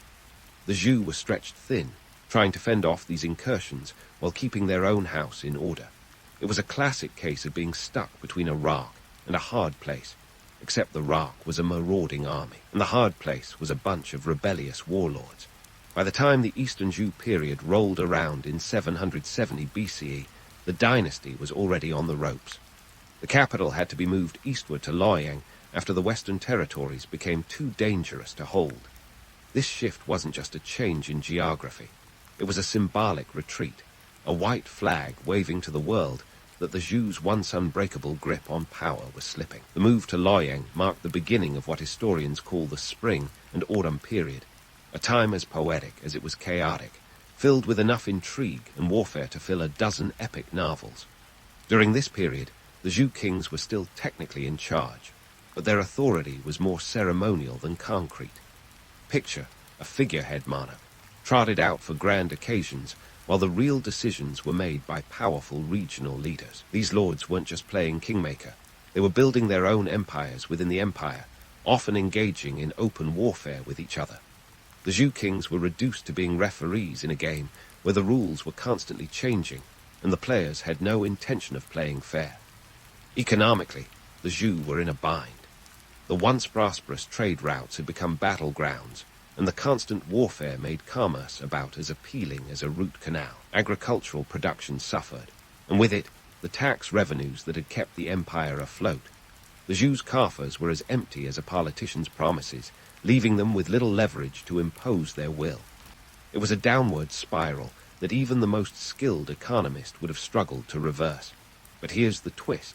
In this period of turmoil and fragmentation, Chinese civilization was undergoing a cultural renaissance. This was the era that gave rise to the 100 schools of thought, a philosophical explosion that would shape Chinese culture for millennia. Thinkers like Confucius and Laozi emerged, offering insights on governance, ethics, and the nature of existence itself. It was as if the chaos of the times sparked a fever of intellectual creativity, proving that even in the darkest of ages, the human spirit finds a way to shine. As the Spring and Autumn period bled into the Warring States period around 475 BCE, the Zhou's authority was little more than a whisper in a shouting match. 7 major states, Kai, Chu, Yan, Han, Zhou, Wei, and Qin, dominated the landscape, each vying for supremacy in a winner-takes-all contest. The Zhou kings were spectators in their own empire, their decrees carrying as much weight as a feather in a hurricane. It was a brutal era, where alliances shifted like sand in a storm, and battles were fought with a ferocity that makes modern warfare look positively genteel. The end of the Zhou dynasty came not with a bang, but with a whimper. In 256 BCE, the last Zhou king was unceremoniously deposed, his kingdom swallowed up by the emerging Qin state. It was an inglorious end for a dynasty that had once been the beacon of Chinese civilization. The Qin, under the leadership of the ambitious and ruthless Qin Shi Huang, would go on to unify China, setting the stage for a new chapter in the nation's history. So, what do we make of the Zhou's legacy? For starters, it's a testament to the cyclical nature of history. Every rise contains the seeds of its own fall, a reminder that no empire is eternal. The Zhou story is one of innovation and resilience, of a dynasty that rose from the ashes of the Shang to create a new order, only to be undone by the very systems it put in place. It's a lesson in the perils of power and the inevitability of change, a narrative as old as time itself. But beyond the political machinations and power struggles, the Zhou dynasty left an indelible mark on Chinese culture. Their contributions to philosophy, governance, and the arts laid the groundwork for the rich tapestry of Chinese history. They were the architects of a cultural legacy that would endure long after their political power had faded, a reminder that while rulers may come and go, the ideas and innovations they leave behind can shape the world for centuries. In the grand scheme of things, the Zhou dynasty was a pivotal chapter in the story of China, a bridge between the ancient past and the imperial future. Their rise and fall teach us about the complexities of governance, the fragility of power, and the enduring nature of human creativity. So, as we close the book on the Zhou, let's remember that history is not just a series of dates and events. It's a mirror reflecting the triumphs and follies of humanity, a tale of ambition and hubris, of dreams and downfall. And in that reflection, we find the timeless truths that continue to resonate in our world today. The bitter winds of AD 60 Britain swept across the rolling landscapes, whispering tales of rebellion and conquest. Enter Boudica, the queen who would soon become a thorn in Rome's well-sandaled side. Now, Boudica wasn't just any queen. She was the fiery, red-haired leader of the Iceni tribe, a Celtic people who were about as fond of Roman rule as a cat is of bath time. Her name itself means victory, and it's fair to say she was destined for a life less ordinary. In the Roman Empire's grand scheme of things, Britain was a backwater, a distant land on the fringes of civilization, or as the Romans might have sneered, a land of barbarians.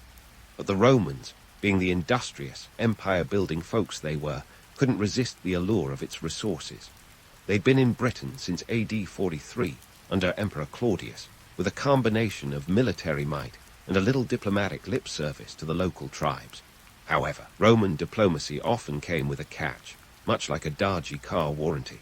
It involved heavy taxes, strict laws, and the kind of heavy-handed governance that didn't win many popularity contests. Boudica's husband, Prasutagus, was initially one of those local chieftains who played ball with the Romans. He ruled as a client king, a kind of quasi-independent ruler who was supposed to keep his people in line and the tax coffers full. But when he died, he made the fateful decision to leave his kingdom jointly to his daughters and the Roman emperor. It seemed like a solid plan: keep the peace, keep the family happy. Unfortunately, this plan was about as watertight as a Roman warship with a hole in it. The Romans, clearly not fans of the whole shared ownership model, decided to take the Iceni lands for themselves. They seized property, enslaved the people, and just for good measure, they publicly flogged Boudica and assaulted her daughters. Now, if there's one thing you don't do, it's make an enemy of a woman with a fierce sense of justice and a warrior's heart. The Romans had ignited a firestorm, and Boudica was ready to fan the flames. As the Roman administrators busied themselves with their new acquisitions, they couldn't have anticipated the storm brewing on the horizon. Boudica gathered her people, and soon neighboring tribes joined her cause, eager to shake off the Roman yoke. The Romans, with their love of bureaucracy, had turned out to be their own worst enemy. Their oppressive taxes, land confiscations, and high-handed treatment of the locals had united the tribes in a way that probably had the Roman tax collectors scratching their heads in disbelief. Roman taxation was a masterpiece of absurdity. It was as if they'd read a manual on how to alienate an entire population. They taxed land, property, and even people. To make matters worse, they had a habit of taxing things retroactively. Imagine paying this year's taxes on last year's income, and you've got the general idea. The Romans also loved a good census, not to keep track of people for welfare, but to ensure no one was dodging their taxes. The result, an administrative nightmare that even Excel spreadsheets couldn't solve. The Romans' mismanagement didn't stop at taxes. They had a penchant for appointing governors who were more interested in personal gain than public service. Enter Decianus Catus, the Roman procurator who took over the financial affairs of Britain. He was about as popular as a hangover, known for his extortionate methods and lack of compassion. His actions only added fuel to Boudica's fire, making her rebellion not just a fight for vengeance, but a broader struggle against Roman oppression.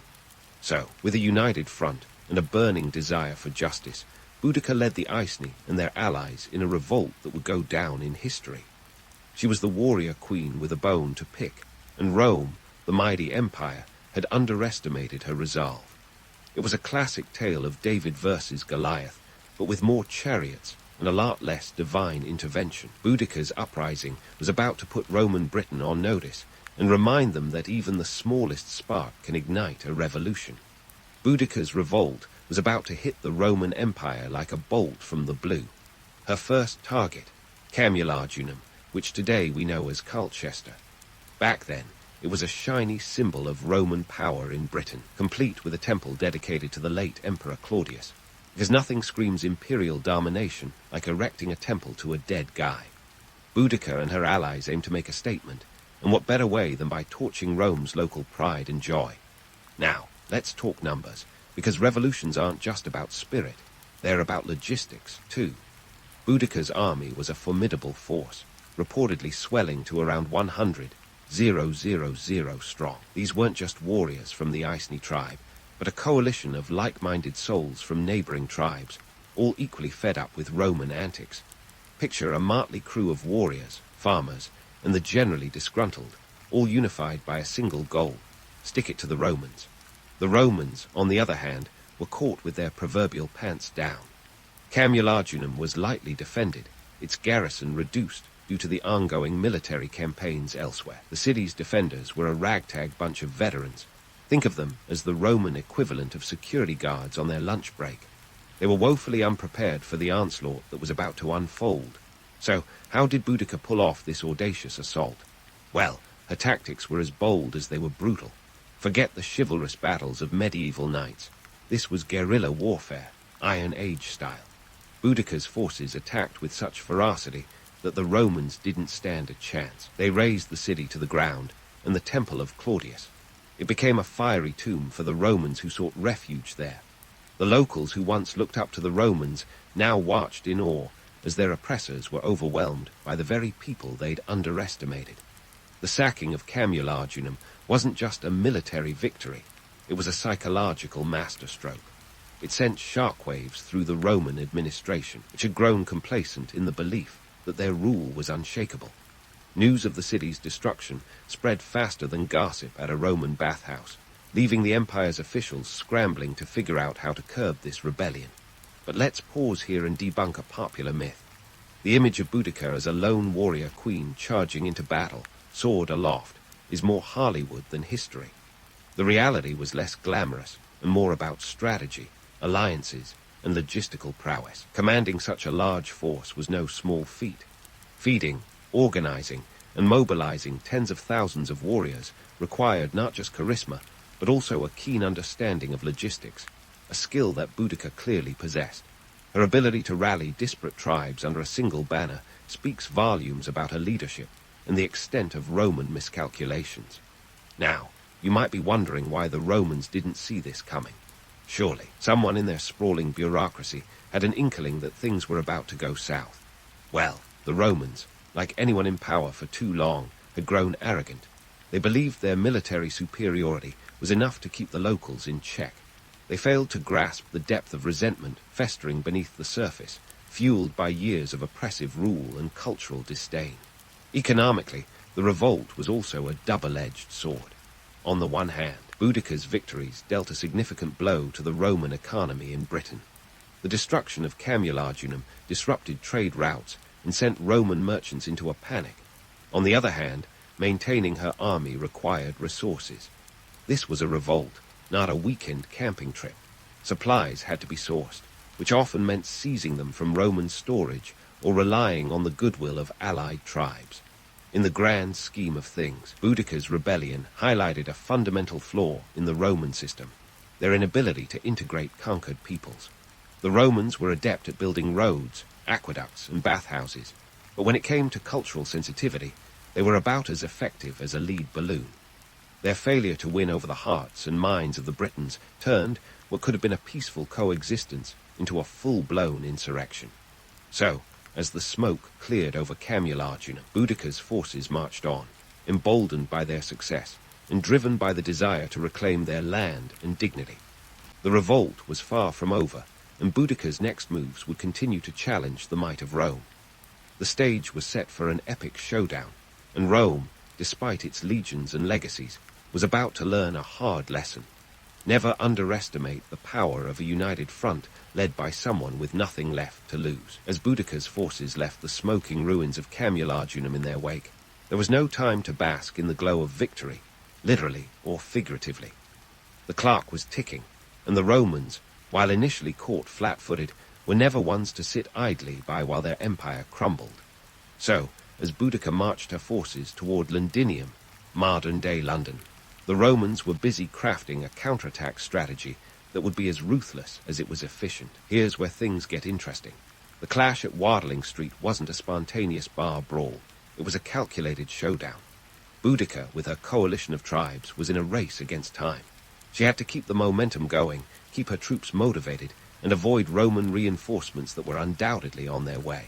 Meanwhile, the Romans, under the command of Governor Gaius Suetonius Paulinus, were scrambling to regroup. Suetonius, a seasoned military man, had been off campaigning in North Wales when things went south faster than a Roman chariot with a broken wheel.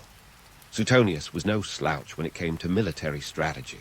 He understood that the key to Roman dominance was not just in their superior numbers, but in their disciplined formations and tactical prowess.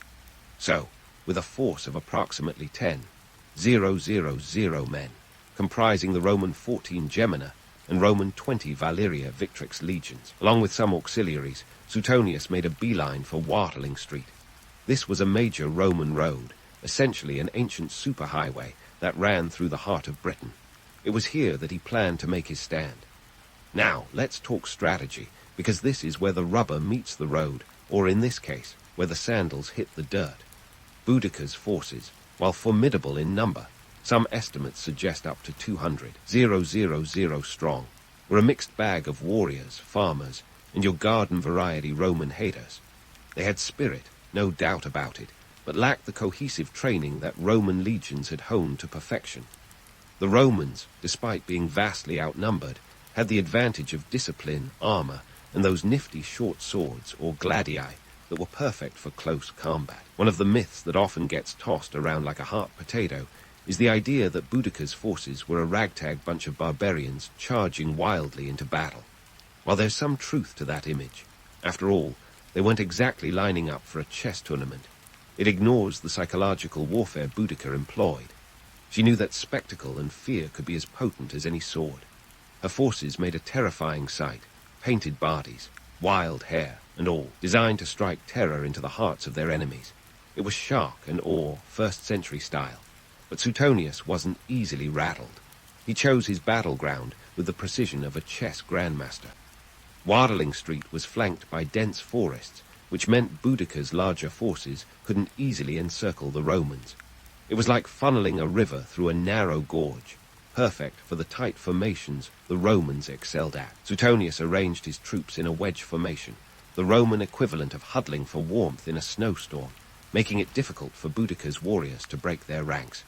The battle that ensued was brutal.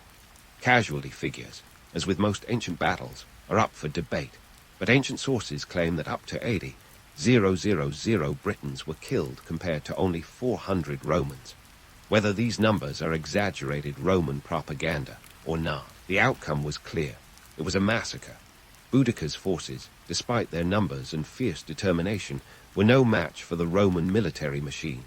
The disciplined ranks of the legions cut through the Britons like a hot knife through butter. It was a grim reminder of the harsh realities of warfare.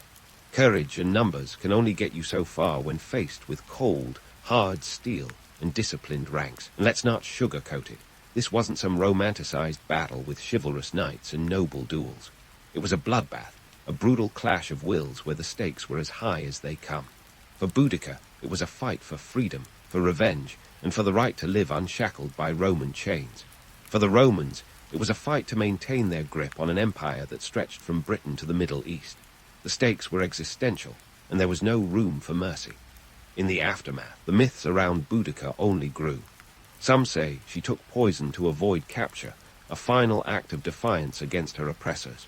Others suggest she simply disappeared into the mists, leaving her fate as enigmatic as the rebellion she led. Whatever the case, her legacy was cemented not just in the annals of history, but in the hearts of those who would come after her. She became a symbol of resistance, a testament to the indomitable human spirit that refuses to bow in the face of tyranny. So, what can we take away from this epic showdown? Well, for starters, never underestimate the power of strategic planning. Suetonius certainly didn't. But more importantly, it's a reminder that history is never black and white. It's a tapestry of human ambition, folly, and resilience, woven together by those who dared to stand up and be counted, regardless of the odds. The story of Boudica and the Battle of Watling Street is a testament to that complex, often messy, but always fascinating narrative.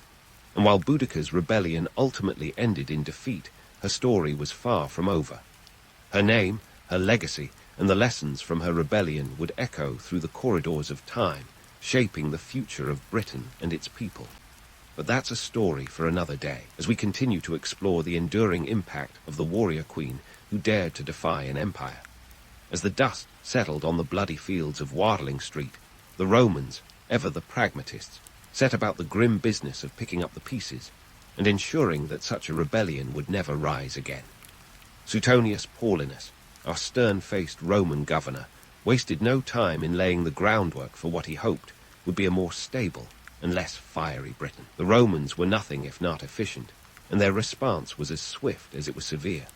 First up, retribution. Suetonius wasn't about to let Boudica's rebellion linger in the minds of the Britons as a heroic resistance. His campaign of retribution was brutal, targeting not just the surviving rebels, but also entire communities that were suspected of supporting the rebellion. This was Roman justice, after all, and mercy wasn't on the menu. The punitive measures were designed to send a clear message. Rome might bend, but it does not break. Tacitus, the Roman historian, no stranger to embellishment, captures the essence of the Roman mindset, noting that nothing was left undone, nothing unpunished. Now, you might wonder how the Romans managed to keep their empire together with such a heavy-handed approach. Well, in the grand game of empire building, fear can be as effective a tool as diplomacy. But the Romans weren't just about swinging the sword. They knew the importance of rebuilding, too, not just to patch up the physical damage, but to restore the economic arteries that kept the imperial heart beating. Take Londinium, for instance. The city had been razed to the ground during Boudica's rebellion, but its importance as a trade hub meant that it was quickly rebuilt. Not with the grandiosity of Rome, mind you, but enough to get the wheels of commerce turning again. The Romans were experts at urban regeneration, the ancient world's equivalent of flipping houses. Roads were repaired, markets reconstructed, and defenses bolstered to prevent any future mishaps.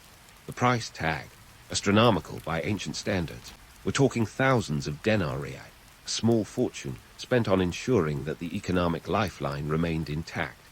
Economically, the rebellion had been a double-edged sword for both sides. For the Romans, the financial toll was immense. Rebuilding efforts, military campaigns, and punitive expeditions weren't cheap. The treasury took a hit that even the most creative Roman accountants couldn't disguise. Yet the economic disruption was temporary. The Romans were adept at re-establishing trade and collecting taxes, because if there's one thing the Romans excelled at, it was taxing everything that moved. For the Iceni and their allies, the economic repercussions were far bleaker. The rebellion, while a bold statement of defiance, left their lands devastated, their people scattered, and their resources depleted. The Romans seized lands as punishment, disrupting agricultural cycles and leading to food shortages. The Iceni, once proud landowners, found themselves reduced to subsistence living, their society fractured by the harsh realities of their failed revolt. It was a lesson in the high cost of rebellion, a stark reminder that the path to freedom is often paved with hardship. And then there was the matter of propaganda. The Romans knew the power of a good story, and they spun the narrative of Boudica's rebellion to suit their purposes. Tacitus, our go-to guy for Roman spin, painted a picture of Boudica as both a ferocious barbarian and a tragic figure, a leader who dared to challenge Rome's might but ultimately succumb to its iron will. In contrast, Dio Cassius, another Roman writer with a flair for dramatics, emphasized the chaos and destruction wrought by her forces, underscoring the need for Roman order and discipline. But what about the Britons' perspective? Unfortunately, the victors write history, or, in this case, the Romans, who had a monopoly on quills and parchment. We have scant records from the Britons themselves, but oral traditions likely preserved Boudica's legend as a symbol of resistance. Her story, passed down through generations, became a rallying cry for those who bristled under Roman rule, a reminder that even in defeat, the spirit of defiance could not be extinguished.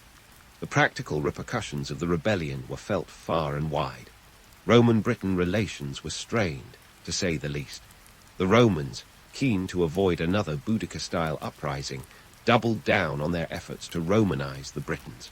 This was cultural assimilation, with a capital A. They encouraged the construction of Roman-style villas, introduced Roman laws, and promoted Latin as the lingua franca. The aim, to make the Britons see themselves as part of the Roman Empire rather than its reluctant subjects. However, this cultural push wasn't entirely successful. The Britons, with their own rich traditions and histories, weren't about to trade their Celtic heritage for toga parties and Latin grammar. Resistance to Romanization simmered beneath the surface, a subtle rebellion of culture and identity that would persist long after Boudica's last stand. It was a quiet defiance, a refusal to be wholly consumed by the imperial machine. In reflecting on the aftermath of Boudica's rebellion, we see a tale of resilience, both for the Romans who sought to maintain their grip on power and for the Britons who clung to their identity. The legacy of Boudica was not just in the fiery battles she led, but in the enduring spirit of resistance she inspired. Her story, a blend of myth and reality, continues to captivate because it speaks to the universal desire for freedom, the courage to challenge the status quo, and the bittersweet cost of fighting for what one believes in. In the grand tapestry of history, Boudica's rebellion is a stark reminder of the complexities of empire, the interplay of power, resistance, and the human cost of ambition. It's a story that resonates through the ages, not just as a cautionary tale of defiance, but as a testament to the indomitable spirit of those who dare to dream of freedom, no matter the odds. And while the Romans may have quelled the rebellion, the echoes of Boudica's stand would reverberate far beyond her time, setting the stage for future generations to question, challenge, and ultimately shape the course of history. And so we find ourselves at the crossroads of legend and legacy, where history's echoes ripple through time like a stone cast into a pond. Boudica, the warrior queen who dared to defy the might of Rome, may have been defeated on the battlefield, but her story was just getting started. It's a tale that would be dusted off and given new life centuries later, during the Renaissance, a period when Europe was rediscovering the classics, embracing the arts, and apparently in the market for a good comeback story. You see, the Renaissance was like history's grand rummage sale, and Boudica's saga was a hidden gem waiting to be rediscovered. Scholars of the time, enamored with the idea of noble resistance and the virtues of liberty, found her story irresistible. Here was a woman who stood up to an empire, a figure who embodied the struggle against tyranny, just the kind of narrative that resonated in an age questioning authority and celebrating individual prowess. Boudica became a symbol, not just of British resistance, but of the universal fight against oppression. But let's not get carried away on the wings of romanticism without a little myth-busting detour. The Renaissance thinkers, bless their poetic hearts, did love to embellish. Boudica was depicted as a tragic heroine, a brave leader who, in the face of insurmountable odds, chose death over surrender.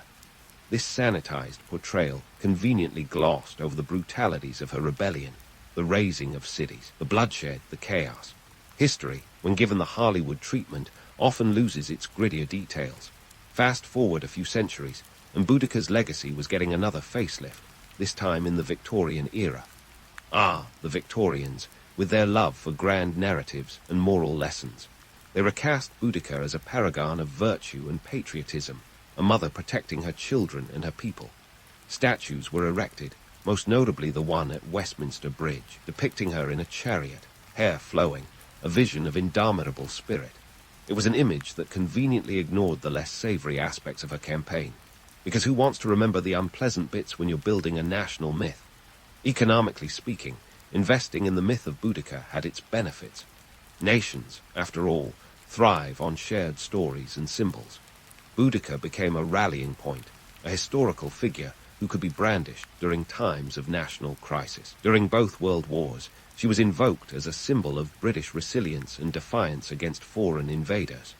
Her story, however embellished, provided a sense of continuity and identity, a reminder of a time when a small island stood against a vast empire. Yet, amid all the statues and speeches, there's a crucial question to consider. What does it actually mean to be remembered? For Boudica, being remembered meant becoming a tapestry woven with threads of truth and legend, a figure who could be molded to fit the narrative of the day. Her story tells us as much about the societies that retold it as it does about the historical figure herself. It's a reminder that history is a living thing, constantly reshaped by those who tell it. In the modern age, Boudica's name still carries weight, a testament to her enduring appeal. She's a figure who transcends the pages of textbooks, a symbol of rebellion that resonates with anyone who's ever felt the sting of injustice. Her story speaks to the timeless human desire to stand up and be counted, to fight against the odds, and to leave a mark. But it also serves as a cautionary tale about the costs of defiance and the harsh realities that often accompany noble causes. And here's where we wrap up this historical odyssey with a little reflection on how we remember rebels. History has a way of canonizing its rebels, smoothing over the rough edges, and turning them into icons. We celebrate the courage, the audacity, the spirit of those who defied the status quo. Yet in doing so, we often overlook the complications, the moral ambiguities, the messy, human side of rebellion. The truth is, rebels are rarely saints. They're driven by a complex web of motives, their actions fraught with consequences. Boudica's rebellion reminds us of the power of narrative, of how stories can inspire and unite, but also how they can distort and simplify. As we look back at her legacy, we should do so with an eye for nuance, understanding that history is not a straightforward tale of good versus evil. It's a tapestry of human experiences, woven by those who dared to dream of something more, even if the reality fell short of the ideal. In the end, Boudica's story is not just about one woman's fight against an empire. It's about the enduring power of resistance and the complex dance of memory and myth. It's a story that continues to captivate because it speaks to the core of what it means to be human. The desire to fight for freedom, the courage to stand up against tyranny, and the hope that, even in defeat, one's actions can echo through the ages. So, as you drift off to sleep with these thoughts swirling in your mind, remember that history is not set in stone. It's a living, breathing entity, shaped by the stories we choose to tell and the lessons we choose to learn. Boudica's legacy, like all great stories, is a reminder that while the past may be behind us, its echoes are never far away, urging us to reflect, question, and perhaps forge a future that lives up to the ideals of those who came before.